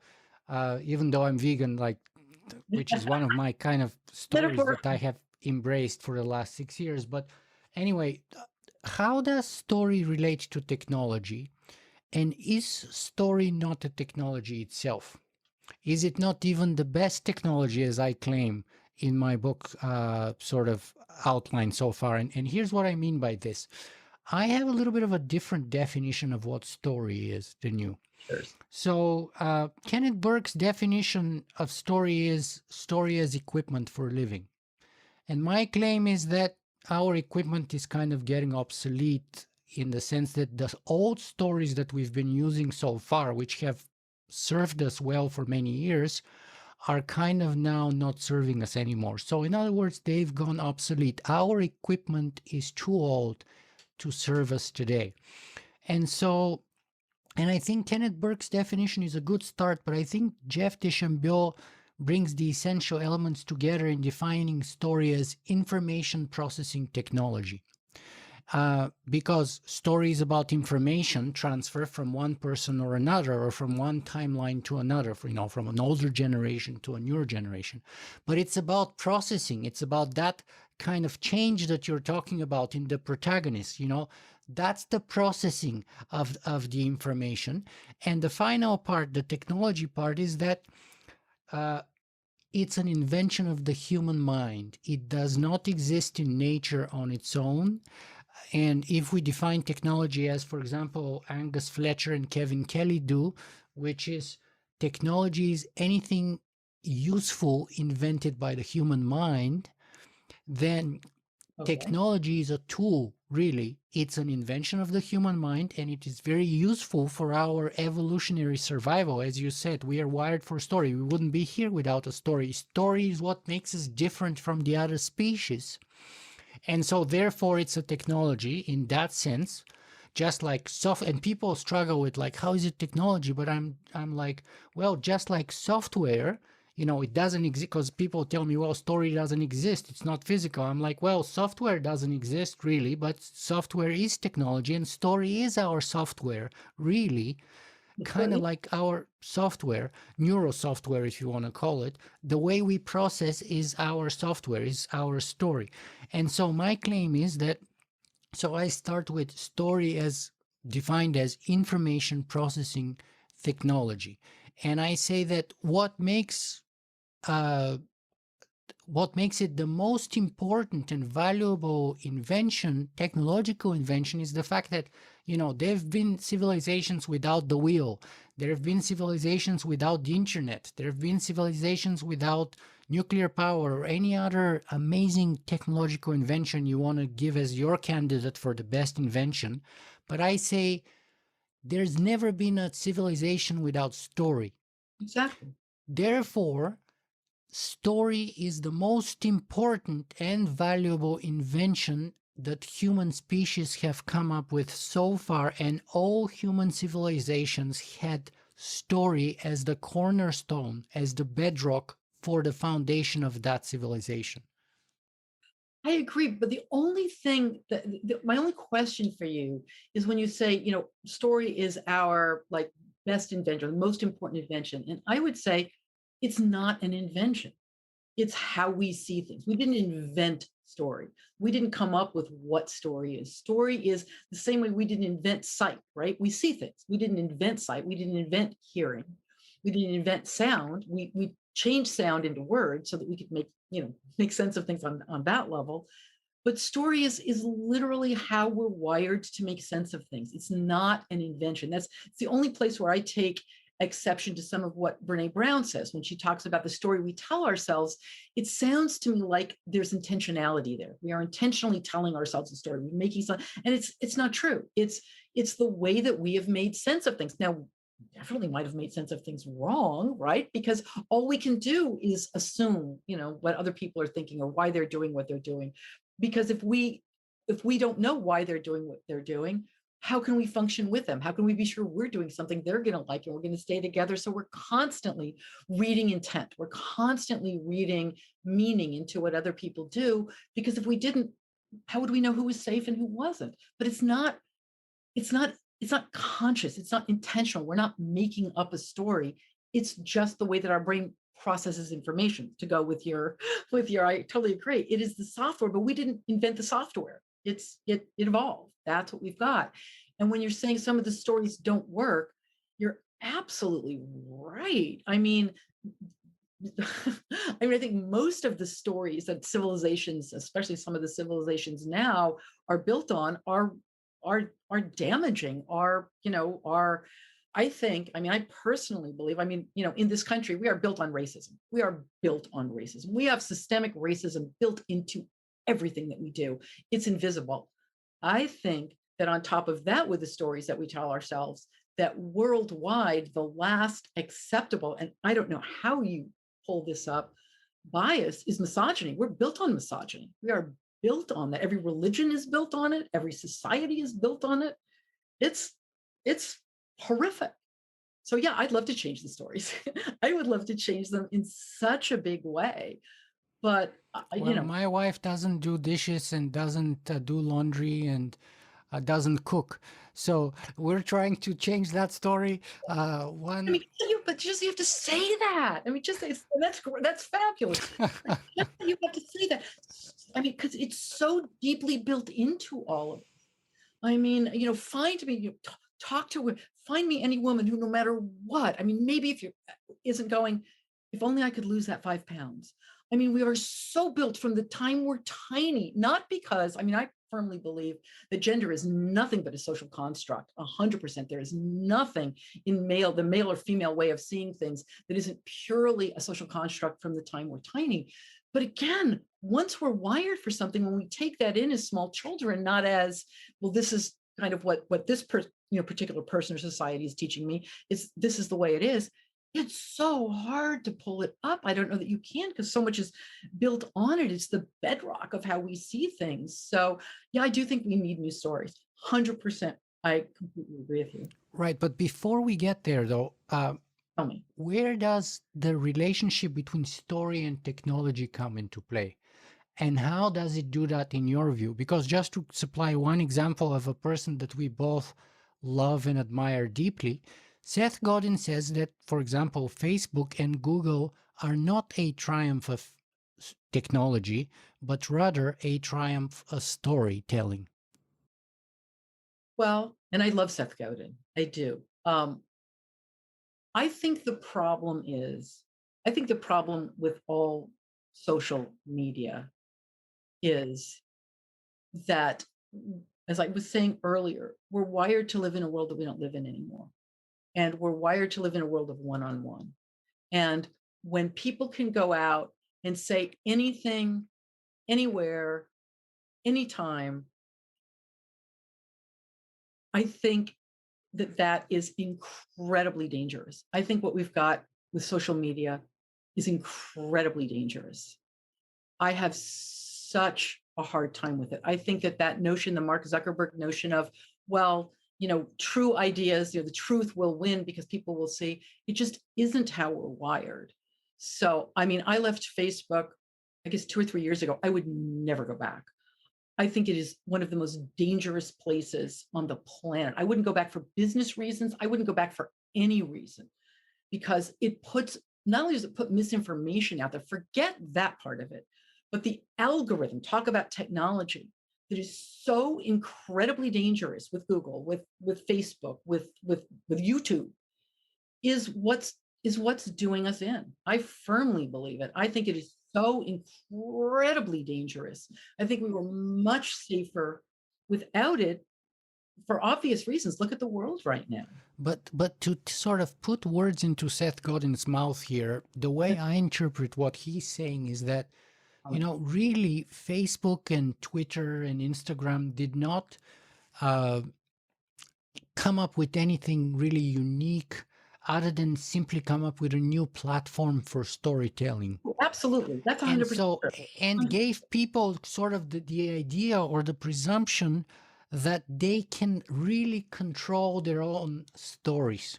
So it gives them these neat places where you see, I get the illusion that I'm in charge of my own story because I can get to set up my own profile and post the pictures that tell this story about who I am, and I'm in control of all this narrative and the whole story about who I am. It's me. And so, in a way, you can say Facebook and other social media in general are simply utilizing the story in a new way with a new sort of a technological platform, but really at the core of it is like hacking story. Absolutely. I mean, but here's the thing. I mean, think about like with Instagram recently and all the trouble that Facebook has had over Instagram or Meta. It just makes my eyes roll so far back in my head. I don't think they're going to come down. Meta totally destroyed a word that I loved. But but they were talking about what it does to to teenage girls, right, and young girls and all of that. But what it's really talking about is misogyny. What it's really talking about is society tells girls they've got to be thin, they've got to be pretty, they've got to look a certain way, they've got to be attractive to boys. That is the metric for females. If you're attractive to boys, that's what matters most. If you're thin, that's what matters most. If you're pretty, if you're white, if you're blah blah blah. And it's just a way to take us out of our real story because I think it's fake. I really do. A real story is personal one on one. A real story is being in a room with other people so that we've got the mirror neurons so that we're actually interacting on them that way, as opposed to being able to be out there and to putting, I mean, even the Instagram influencers. I mean, oh my God, I just, again, it makes me so crazy because all of it is fake. All of it is to have a particular image to come off in a particular way, as opposed to actually doing a really human thing, which is one on one. But in a way, all stories are kind of, if not fake, at least as we discussed, subjective, right? So in a That way, there's no true or quote real story because it's all a connection of stories. I just watched the movie that I actually watched last night was Ridley Scott's The Last Duel, written by Matt Damon and Ben Affleck again, and it tells the story about these two knights that have the last duel in France in like the 14th century, and it tells the movie from 3 points of view: the woman that gets raped, Mhm, her husband, mhm, and the guy who does the raping. So mhm, three stories are mhm. woven into this one story, and how it shows the movie from these three perspectives, and how it's very different from the woman's perspective. Talk about patriarchy, by the way. That's like shocking Yeah, stuff there in the 14th century, of course. And yeah, then it's true. the husband, whose kind of property rights were violated, really, not anything else. And then the guy who actually did the raping, and he's like, she did the honorary screaming a little bit, but she's a lady, of course she would scream. It's not like it was a rape. So that was kind of his defense towards his best friend, right? But anyway, so there's these three stories, and in a way they contain true elements in all of them. Well, of course they do. But if you're talking about Facebook or Instagram, it is different. It is not the same because people, I mean, first of all, people can talk can go and say things anonymously, which is horrible in my opinion. So you get the trolls, it brings out people that way. But more than that, people look at it this way. Up until what, the 20th century, how many really attractive people could anybody ever see in their lifetime, right? Until there was like movies and TV and whatever. Not that many. You couldn't see that many because where would you see them? Once movies, TV came in and everybody became really good looking and really thin and really white, we had this thing to compare it to. Well, we had Venus de Milo before that, and the But statue of Zeus Uh, and I Jupiter. I hear, I'm not saying there was none. I'm saying it wasn't in every corner, it wasn't in every billboard, it wasn't in everything you turned on. I mean, oh my God, right? It was very different. And now when people are putting things up on Instagram, it is a completely other way. it is not tied to anything real. It is a different kind of story. I do not think it is anything like the stories that people would have in real life, one on one, back when we could be one on one, back when we were just in a room and it wasn't. And again, I'm not 100% against social media. I mean, Twitter is what I like. I go on Twitter. But what about technology in general? Which kind? Artificial intelligence, okay, if we want to be specific, where does story come to play there? I think artificial intelligence is terrifying. I think it's But going to that take, comes from your story about what artificial intelligence is and will be. well, two things. One, and you can tell me something, part of it comes from talking to people who are scientists working in it who are terrified of it, not just my opinion of just looking at it. Second of all, from what, I mean, again, I don't want to be binary, right? So I'm not going to say all good or all bad, but two things. One, I think the artificial intelligence, the algorithms with YouTube or with Facebook are deeply flawed and terrifying and part of what's wrong with the world today. That's because we are deeply flawed. 100%. And we are the ones writing those algorithms. Exactly. That is the point. 100%, which is why they're so incredibly dangerous on that level. The other terrifying thing about AI is that it doesn't have what humans have, which is emotion. It doesn't have a past. It can't make sense of things other than in the way that it's programmed to. But And wait a second. You know, Yuval Noah Harari says that Homo sapiens is a serial murderer because all the extinct species that we know of that have happened either in Australia or in Oceania or in North America as soon as humans crossed the Bering Sea, etc., etc. And so we have emotion, as you say. It hasn't stopped us from being murderous and doing genocides of all it kinds. stopped us from doing fabulous things too. We're human. Sure. We're doing both. But there's no way to stop it. I mean, in other words, if you think AI, what's the thing about AI? Like, stop people, don't do anything that would harm people. Don't let people do anything that would harm people. And that means that they're going to completely go, well, the only way to do that is to get rid of humans altogether. And now we're toast. Yeah, that's the paperclip argument. It comes I think, from Nick Bostrom. right. I think, yeah, there good and there bad. Is there a food chain? I mean, animals eat each other. There's a food chain and we're part of it. And are we going to make really bad mistakes and do really dumb things? Yeah, we are. Does society have some good? Of course it does.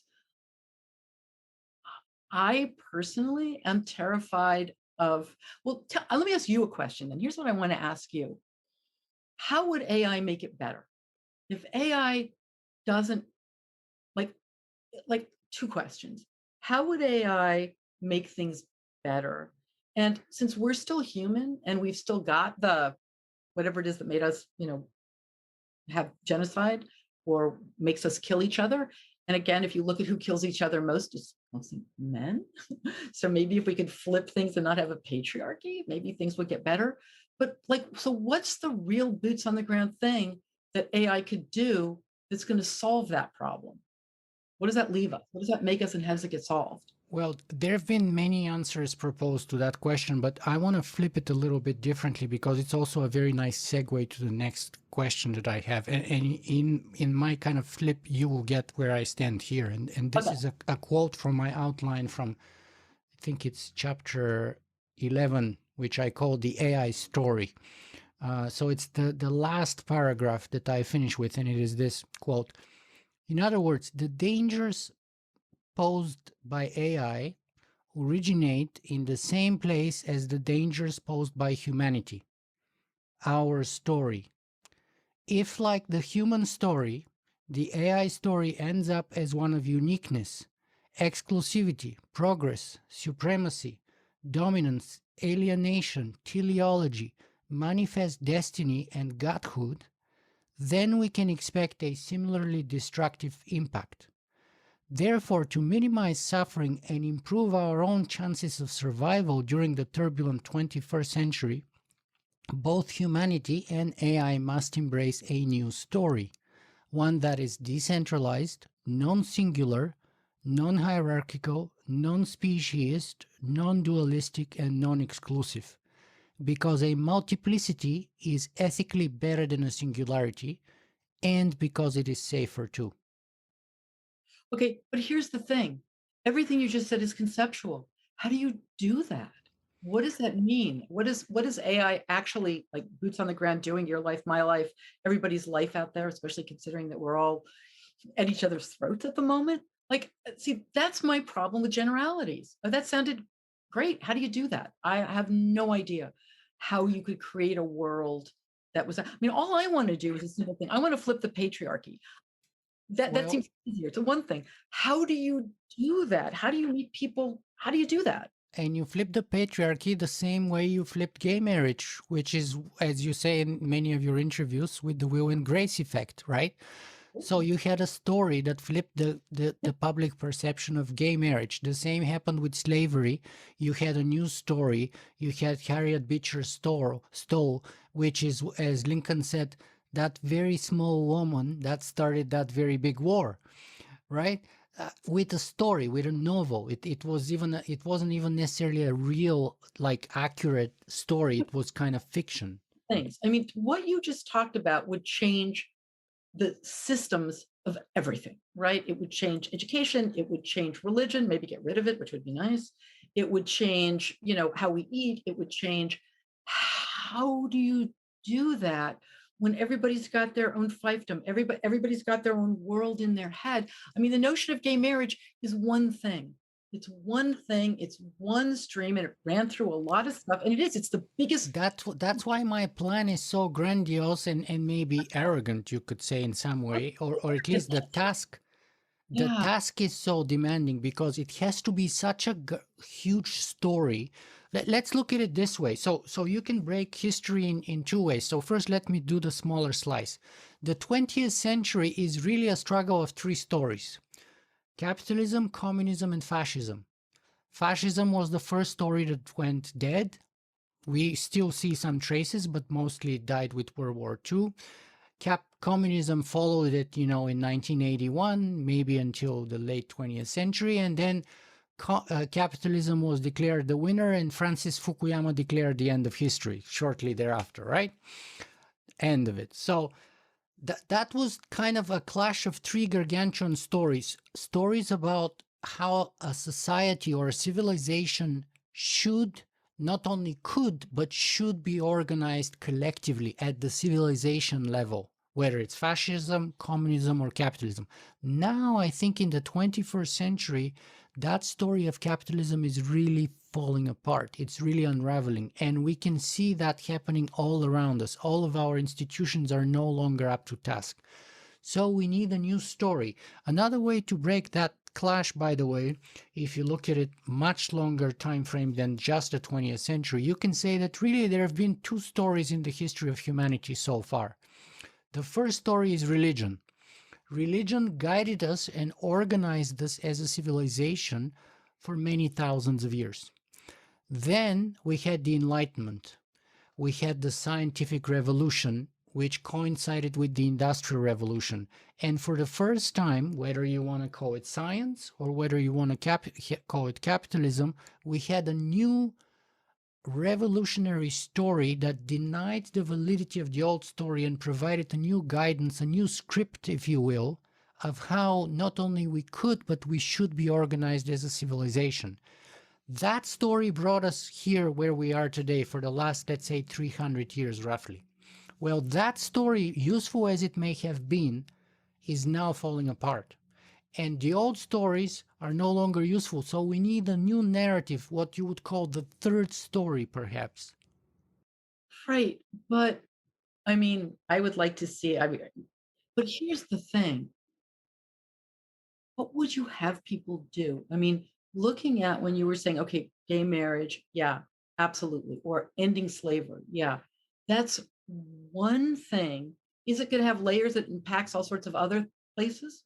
Absolutely. Slavery, mostly, although while we got rid of slavery, we're still built. We still have racism, from then to now. We're still built with systems that are built on the back of blacks, and of people who aren't white. It didn't change that much.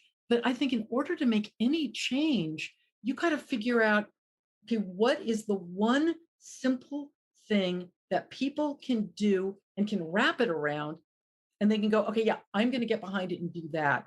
Because it's like what we were talking about with climate change before. Now, I'm terrified of it.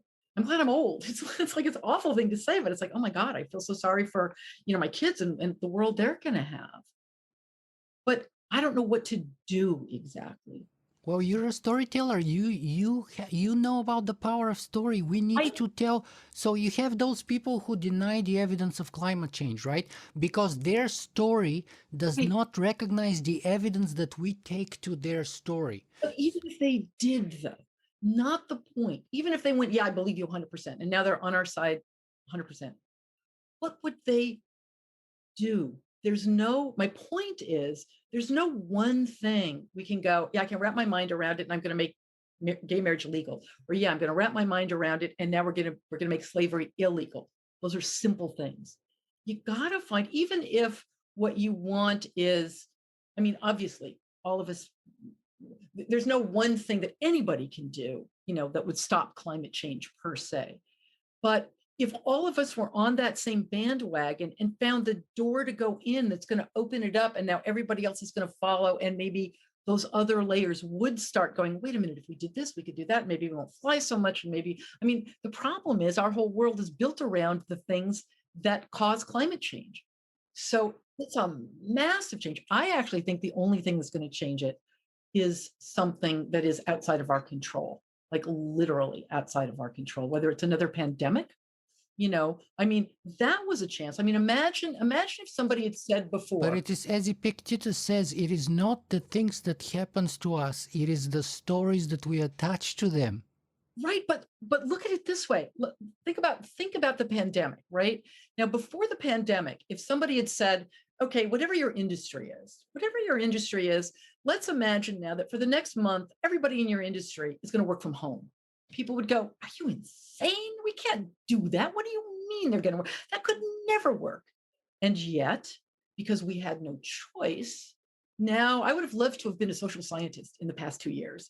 I mean, talk about all of the things that people said, you could never do that. And yet here we are. Why? Did people decide, okay, yeah, fine, we'll try that. We'll stay at home for a month and we'll see how that works. Of course not. We got it because we didn't have any choice. I think that the thing that will change But us. look, Shakespeare didn't have any choice when he was quarantining too, right? While he was writing some of his plays, he was in quarantine. However, we have now a story that he didn't have. And Right. that story is called technology. That story is called Zoom. That's why Seth says that, you know, Google and Facebook and Zoom are a triumph of story. So the story of Zoom existed for a while, but it never had the proper context to get the idea virus to spread about the story of Zoom. The pandemic happened, and it was the perfect environment within which the story of Zoom gets to spread. Exactly, but that's the point. The point is it took some external thing that nobody wanted. Both though, Yeah, external thing and internal story which utilize that external thing, right? Because again, Shakespeare had the same predicament but didn't have that story as an alternative. But that's why, so today technology is providing us all these new storylines for our future.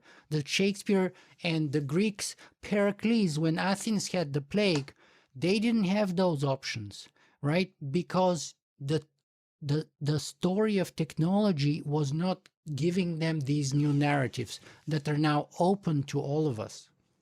I hear you, but I would say, and of course, when the pandemic hit, as you said, there already was Zoom. It just had to gear up to. For a long time, there was Zoom. Exactly. It took that external thing, then it geared up, and you can see some of the changes, like when we first started, and it comes up with that thing, you're being recorded. Do you want to stay?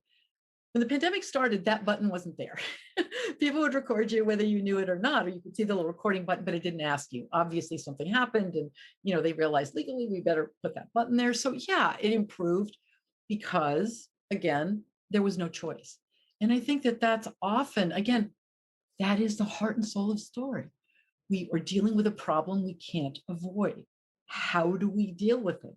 And I think that But I that's the think that's where the choice comes, right? This is what Viktor Frankl talks about. He says that between what happens to us and how we react to it, there is a space. And in that little space is where our decision lies. In that little space is where our freedom lies. And in that little space is where we choose the story through which we decide to perceive the external event. And that choice of the story we attach to it determines our actions. the only thing I would say, the only place that I would take exception with that is the notion, the 100% notion that we choose, because we don't. Because so much of just even in the landscape that we're looking and what we would pick is relegated by what our past experiences taught us, what we feel is safe, what our brain gives to us as an option, or sometimes even not an option. Sometimes it's just that's what we're going to do because we don't think that we have an option.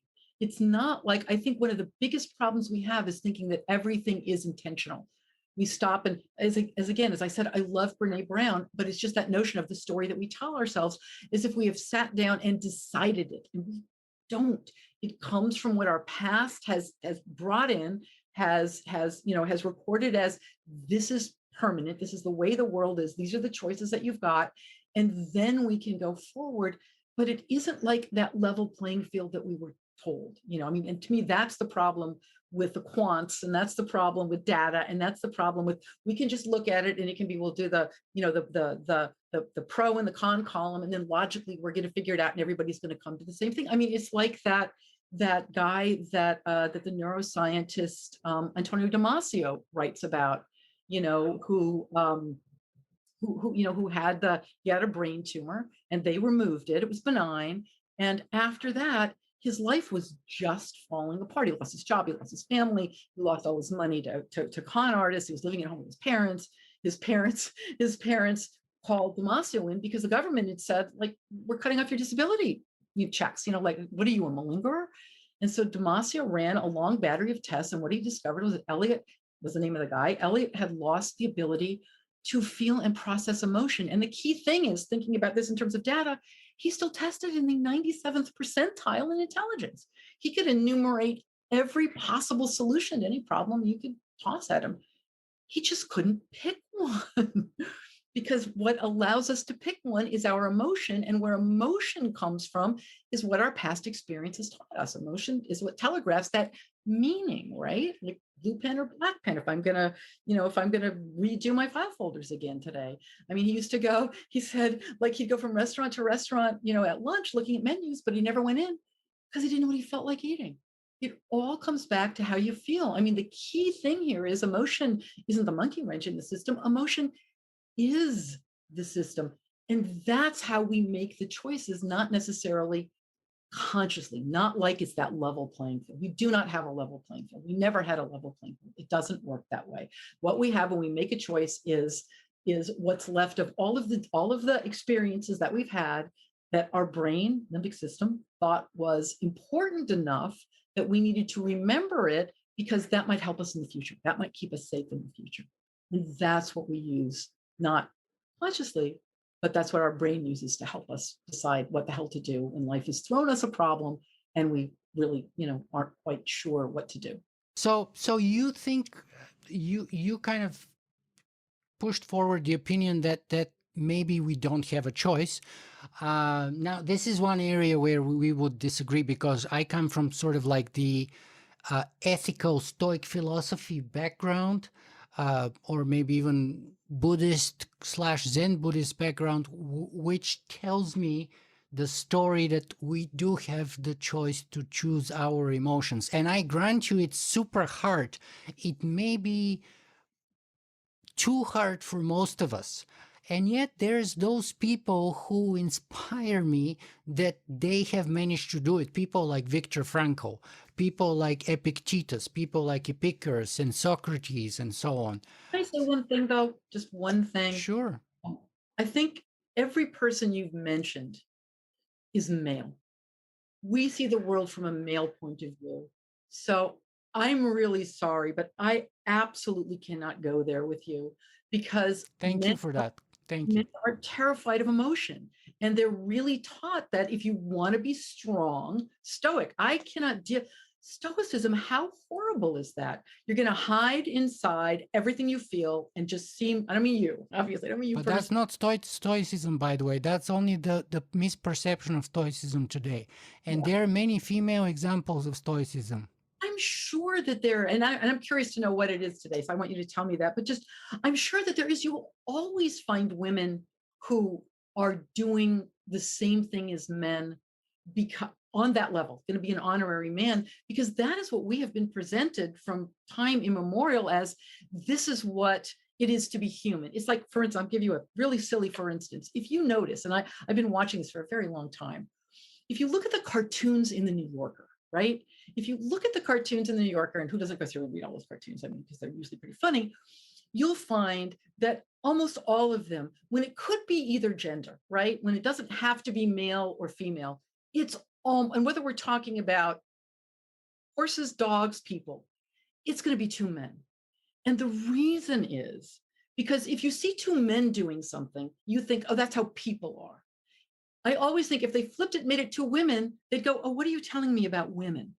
Because women are seen as a subset. Men are seen as that's humans, The and women are universal. Yes, something. and we have to blame my favorite guy, Plato, who Oh, caused that to Plato was an us. idiot. Plato Yeah, was an idiot. I I mean, grant you 100% that point, and it's a very good point, I, and I am very grateful you're bringing it because that's I just, very important point. right. Here's the point, though. It's not just a point. It's everything that's come from that male point of view. Is it's that's why I say misogyny is the last acceptable bias, because it is so deeply baked in that people literally don't even see it like at all. And it's not just a point. And now, okay, well, here's what Plato said, or Aristotle, or Viktor Frankl, or whatever. It's everything that they're saying is based on something that says the male point of view, the male gender, which is a, again, social construct, not anything that is biological, but the male gender as it's defined is the arbiter of all.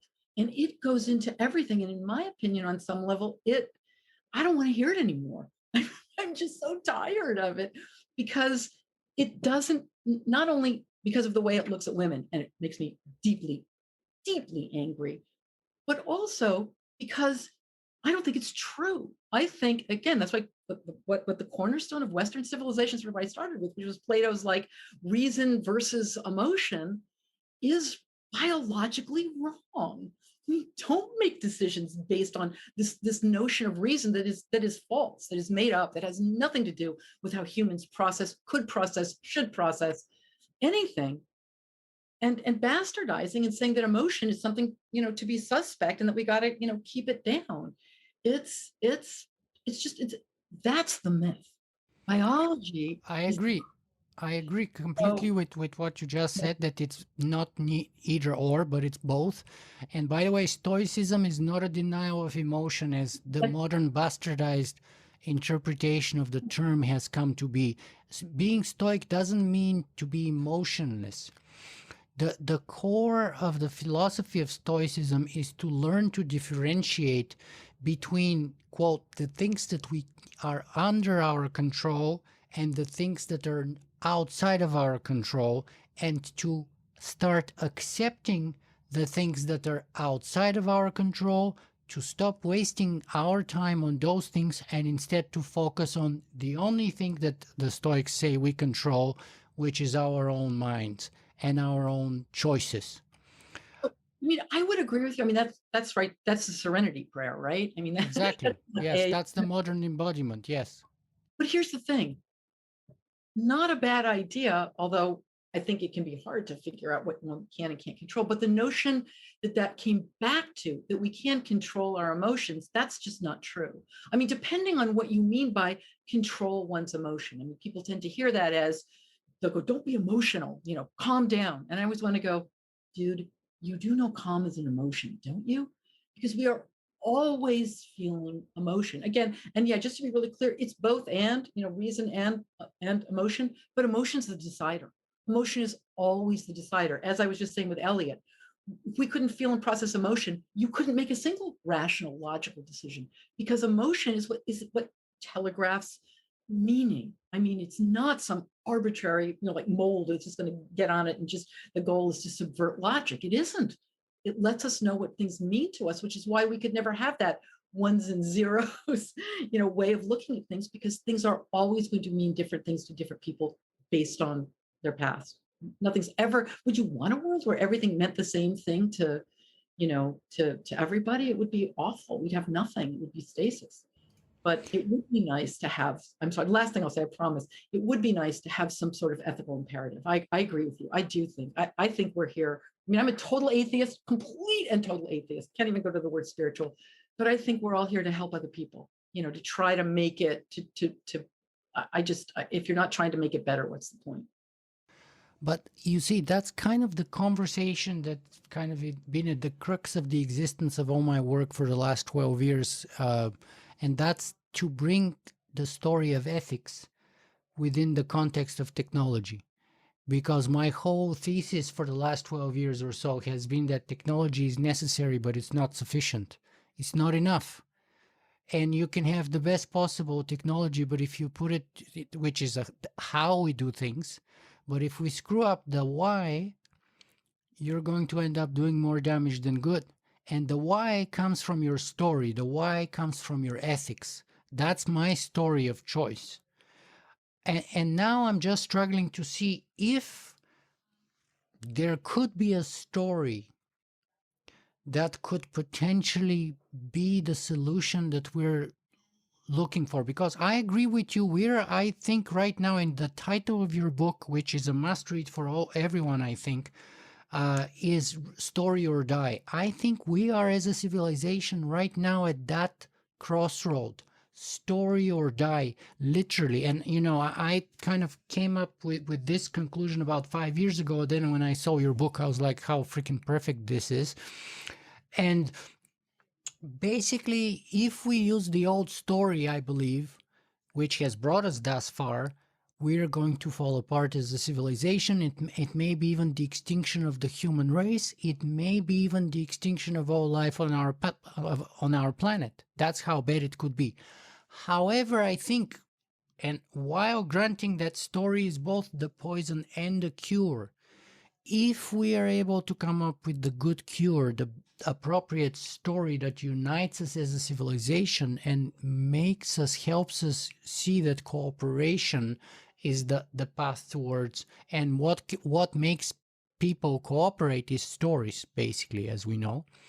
So if we can come up with a new powerful enough story that's kind of beyond capitalism and communism and fascism, and in a new way, and the problem is, as you pointed well before that, it cannot be a story written by a single sex. It cannot be written by a story written by a single nation. It cannot be a story written probably by a single species, because we're going to have artificial intelligence, transhumans, we're going to probably have alien intelligences, we're going to have animal uplift, we're going to have all these new consciousnesses out there. So that's the problem. That's what makes that story so hard. That's why I'm struggling so much with that story. And that's why back to your sort of masculine point, which you brought so appropriately previously in our conversation, I have a chapter in part 3 in the book, which is called The Danger of a Single Story. And how the story that we've had so far, the only story that humanity has had so far is history, meaning his story. And so until we have her story, we only have a slice of it. But her story is not enough. We need their story, meaning even the story outside of our species, because our current human story tells us that we're at the top of the pyramid and that we have a blank check to do whatever the heck we want with all life on our planet. And that's why we kill 72 billion animals on our planet annually and 1.3 trillion aquatic organisms. It all comes from our story, which justifies this genocide of epic proportions, and it makes it that it's okay, because whether it's God who created the world as our garden, that's to say ours for the taking, or we evolutionarily transcended our starting ape level of intelligence and now developed into these super intelligences on the way to becoming gods, which is basically the transhumanist story, right? And I think none of those actually serves that function that I'm trying to find. So do you disagree with me that this is what we need, and that maybe this could be potentially the solution? Do you think that we don't that story is not, and my claim is this: our story determines our future. So if we want it, because right now the story that we have is taking us to a suicidal future, towards a self-destruction, towards a collapse of a kind, whether it's nuclear destruction or climate change or pandemics, which are, by the way, self-caused. Humanity causes the pandemics, right? So all of those are kind of the same story over and over again, which is to say humanity's technological power far surpassing our ability to control it and put it to good use in a non-destructive, non-suicidal manner. And so I say, if we have a new story that gives us, that informs us and guides us and inspires us to be better, that's our only chance. Now, I may be wrong. This is a thesis. It's an arrogant thesis. It's out there. So what do you think? Well, two things. One, I think, could there be a story that would bring everybody together? I'm not quite sure what this has to do with technology, but let's just stick with that for 1 second. I think, as I was thinking about it, as you were saying, and again, it's got to come down to one simple, elegant thing. And it's got to be something that brings people together, as opposed to is there to, to kind of preach to the choir, right? One side, like if you saw the Don't Look Up. I don't know if you saw the Netflix thing, Don't Look Up, about the, Haven't seen it yet, no. yeah, it's very one-sided. I mean, my side for sure, but still, it was like, okay, this is like just too much, and you're only going to make other people, the people who you don't like, you're just going to piss them off even more than they're already pissed off. So what's the point? You would want something that brought everybody together, and I think the only way to do that, if there was going to be a story to do that, it would be sort of what I said a second ago, which is to postulate something that would crush everybody, and that everybody, meaning, again, I don't mean everybody in the world, because you can have a story, but representatives of, and I don't mean like of governments, but of each of these ideologies that are pulling us apart, that it would have representatives of each that would have to come together in order to solve whatever that one big existential problem is. But it's got to be one thing. Story's one problem that grows, escalates, and complicates. And the biggest problem that you have with this, really great goal is that there's this piece and that piece and that piece, and then this over here and that over here and that piece. And it's like, okay, but let's I can't even hold it all in my head, let alone. That's why it's so hard. But is it impossible? But I don't think it is. I think if you came up with one thing, whether it's any one of those things or something, some black swan that we haven't even thought of yet, that's going to swoop in and get us, maybe a literal black swan from outer space. But I mean, what would that be? And how would it bring us together, not to vilify each other, but to take whatever the humanity that's in each of these, because like it has to have space for all those mutually inconclusive, maybe even somewhat incompatible stories. But it has to create the framework within which they peacefully coexist. It's like, look at it this way. The story of the World Cup in soccer puts together countries from all over the world which hate each other, which don't agree on anything probably, which have all kinds of mutually incompatible goals. But to participate in the World Cup, they have to embrace the story of the rules of the game. And the game is able to channel the violence and the conflict of these mutually exclusive goal-oriented agents in a way in which the system functions in peace and creates the peaceful coexistence of all the participants. So in a way such that even though in the end Brazil is very unhappy that Germany won the cup, and so are most other people who didn't get to win in the end, they're all better off for the game was played together. And it keeps happening every 4 years. Why? Because we all have agreed on the story about the rules of the game. Absolutely true. And so if we can find a story that sets and regulates the rules, and it has to be a totally new story in that sense that, you're talking about the problem with governments. Yes, because we have had the story of the national governments right now, but now we have a global story problem, which is like climate change, and all of our problems that Climate our change. stories have to solve are global. They cannot be solved at the national level. So you need a superseding new story that goes above the governments to provide a global solution, maybe even destroy governments as we know them. That's why it has to be revolutionary in that sense.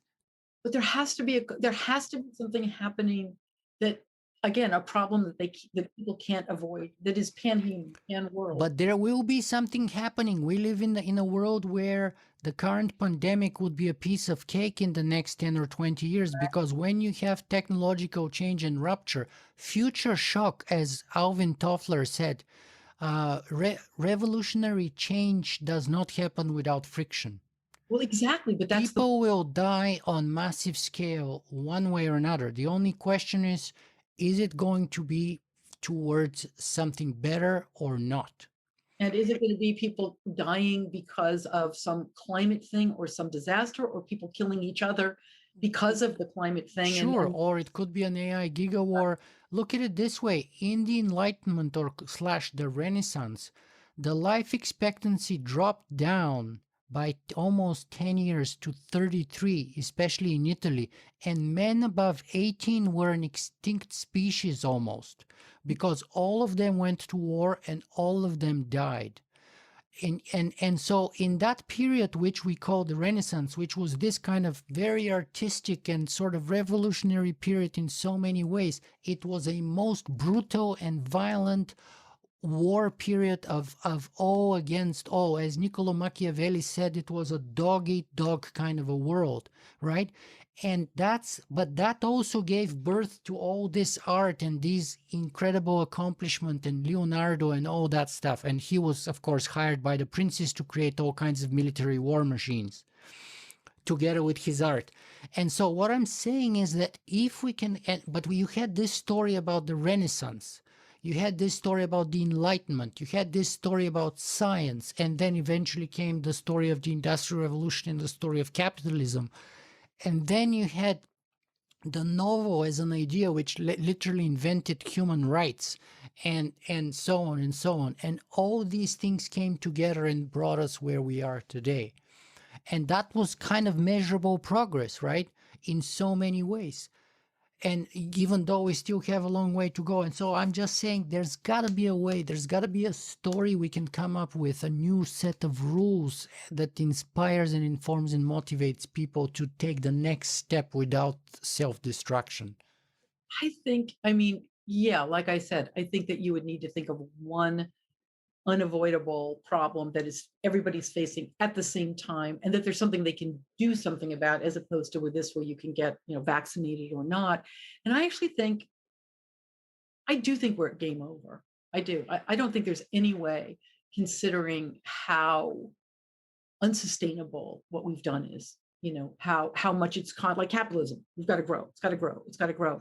I think we're at a place where I can't imagine how, considering as I'm fond of saying, we're wired to live in a world that we don't live in anymore. There's so many different hierarchies in everything, whether it's just city government or even city government, state government, little county government. Everybody's fighting everybody else. I don't know how unless there's something that everybody has to look at that moment, or they will die, or they will lose everything. I don't know how you I don't know how you do that. And even with that, I think we've made a world that's it's kind of terrifying. I was thinking the other day about, and not to romanticize in any way, shape, or form, but just like imagine if we actually had to go and get our own food. Like, not, I don't mean to the market, like we could go to the market. I mean, like we had to grow it, or we had to go hunting and we had to find water, and just the thrill of that on one level, and the getting that kind of skill and the physicality of that. We've lost that so much. I mean, I have a 2-year-old granddaughter who I was watching on yesterday. Was it yesterday? Oh my God, no, day before, on Saturday. And she loves soccer. Like, she's got this soccer ball. And we're in this field. And my friend, we were there and we were looking, and he goes, she just loves the physicality of everything. And I'm watching her thinking, I can't think of anybody I've seen in ever, just a child feeling, just being physically in her body, just for the joy of it on that level. We've moved away from that. We've moved so far away from anything that we were wired or we evolved for. I mean, I remember saying to somebody the other day, like, I live in Los Angeles, right? What, 8 million or however many people there are. I say, what would happen if you woke up tomorrow morning and you turned on the tap and no water came out? And that was everybody. We'd all be dead in 3 days. How do we get water? So people go, we'll go to the market and get some. It's like, yeah, no, you're missing my point. We've created a world that is not sustainable. So I don't know what that answer is on that level. I mean, I do think we've got a front row on the seat of destruction and the eve of destruction, and something's going to happen. But I think what you're saying is a really good idea. And I think, again, I know I keep saying it, but if you could come up with, or the notion of both what that thing is that who's ever left, or even all of us now and figuring it out, but that would bring in and have the need for what each group does and brings us together, but still allows for that sort of conflict, because there is a lot of, that's not going to go away. I mean, it's not going to be kumbaya. You don't want kumbaya. Kumbaya is boring. No, conflict is here to stay, but democracy has done a decent job of channeling that, just like the rules of soccer for the last 200 or 300 years. The thing is that now it has to evolve to the next step. It has to change, because the current democracies are not up to task, to the new challenges of the 21st century. And so, but democracy is a story. It's a story that was born in Athens, and it lived very shortly there, by the way. And then it died violent death, and it was dead for a long period of time. And then it was broadly revived by the Romans, and then it died there for centuries again, and then it was dead for 1,000 years, until the revolutions in the 17th and 18th century and so on. So the French, the American Revolution, all those revolutions which started bringing out that kind of new story about the fact that the world can be organized in a new way. Rather than feudalism with a king, you had democracy and all the... Well, and democracy was still white men, white men, landed gentry. Sure, but the story of the circle is expanding, right? So we had women, we had different races, and that's why I say that the future story cannot be written by one sex, gender, race, even species, and that's what makes it so hard. I would say that women should be first up to the mic at that point. I think it's time to look at something very different, really different, because what we've had, the reason we're at game over is because men have been in charge, in my opinion. I'm not saying I think that's why we are, where we are, because anybody who has, what do they say, power corrupts, and absolute power corrupts absolutely. I mean, when women have been put down as much as they have with the whole gender thing, I would like to see it flipped a little bit, and to see what that would actually be like. Again, like I said, I think it's time for women to have the mic. And I think that you need to think of something, come up with something that would unite us all. Because the other thing that we do, sort of last thing on that level, it makes me think of, when you think of here in the Second Amendment, right? and the right to bear arms, and forgetting the whole thing of militia and what it really meant and what it's taken to mean. Imagine these guys back there and they're going right to bear, even if they meant what the right now says they do. You were talking about guns that had one bullet. They were talking about guns that nobody had. Do you think if they were alive right now, they'd go, oh, yeah, AK-47, go for it? Oh, yeah, I mean, they'd go, what are you, insane? How can you?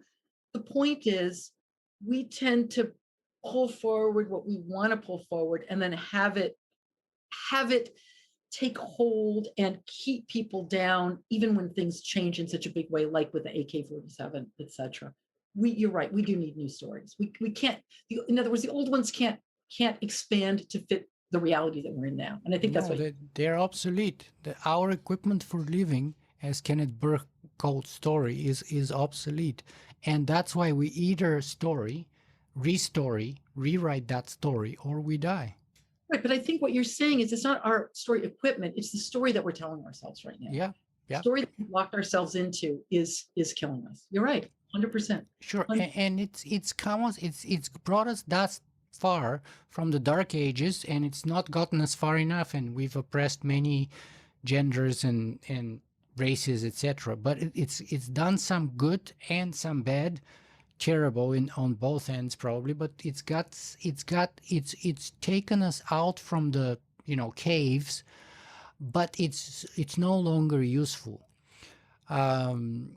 So anyway, this is my struggle with my book and my thesis, and that's why it's going to take a long time, probably, if not a lifetime. Whoever knows what's going to happen. The first 2/3 of the book are easy. The last third, so the first part is called story. That I got that covered. The second part is called our story. I got that part covered too. I've got very detailed research and outlines and everything. And the last part is the new story. And that's the part I'm struggling with tremendously. So these interviews, these conversations are to spur kind of both my imagination and also our audience, and maybe even you and anyone else, because it's not me who has to come up with that story, but someone will. It's the greatest leadership opportunity in the history of our civilization, and the people who come up with that story would change the world. Yeah, and I think the key is not to go for low hanging fruit, which is what gets us in trouble all the Yeah, time.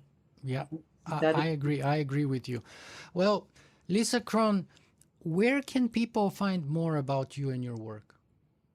I have a website called wiredforstory.com. I am there. You can Google me. There's lots of interviews. I've written 3 books: Wired for Story, Story Genius, and Story or Die, and they are available everywhere where books are available. So I'm totally Googleable, very easy to find. And I totally recommend both of those books, as well as your TEDx video, which is only about, I think, 17 minutes. Yeah, I think Uh, 18 like the limit they can be. So yeah. right, right. So, Lisa, I always give the last word to my guests. So, if we had kind of this very kind of interesting discussion in the beginning, and then things started heating up a little bit, and that's where I kind of get the most out of my conversations, in the sort of the Socratic part, the dialectic part of the conversation. But if you were to put the final word on our talk today, on our conversation, on our interview, what's the message that you want us to finish with today? I think the message is that, as I said before, emotion isn't the monkey wrench in the system. Emotion is the system. It's how we make sense of everything. It's how we make every decision that we ever make. Logic and emotion are not rock'em sock'em robots. They're not binary. It's both and, but at the end of the day, emotion is the decider, because emotion is what telegraphs meaning. And in every story, here's the thing, going to what you were saying all the way through, which is stories can lead us to do great things, and they can lead us to do really horrendous things. And here's the thing, because we're wired for story, you're affected by stories every minute of every day, whether you know it or not. You maybe heard that Coleridge quote, to get lost in a story demands a willing suspension of disbelief. Could not be less true. Biologically, as we talked about earlier, when you're pulled into a story, biologically, your body puts a timeout on reality and you are there. And stories change us. They change us in ways that we do not realize we are being changed. People talk about stories, they'll go, it's mindless entertainment. And it's never, it's always affecting us. I like to redefine things. So here's how I think of mindless entertainment. Stories come into our gut. We feel the meaning. We feel what's going on, literally. Same areas of our brain light up as are lighting up when, if we were doing what that character's doing. It comes in through our gut. It changes how we feel things. Then it looks at our eyes, and now we see the world differently. But often it doesn't go through that thinking part of our brain. So when you feel yourself really pulled into a story, really, especially a story where there's something that they want of you, where it's really meant there for a call to action. If you come out the other end and find yourself doing something you never would have done before, just take 1 second to think about it and go, that's where the thinking part comes in. Go, do I really believe this? Do I really want this? Is this what I want? And if the answer is yes, and you feel yes, go for it. But question it, because again, do not doubt it. You are affected by stories every minute of every day, whether you know it or not. So question the story.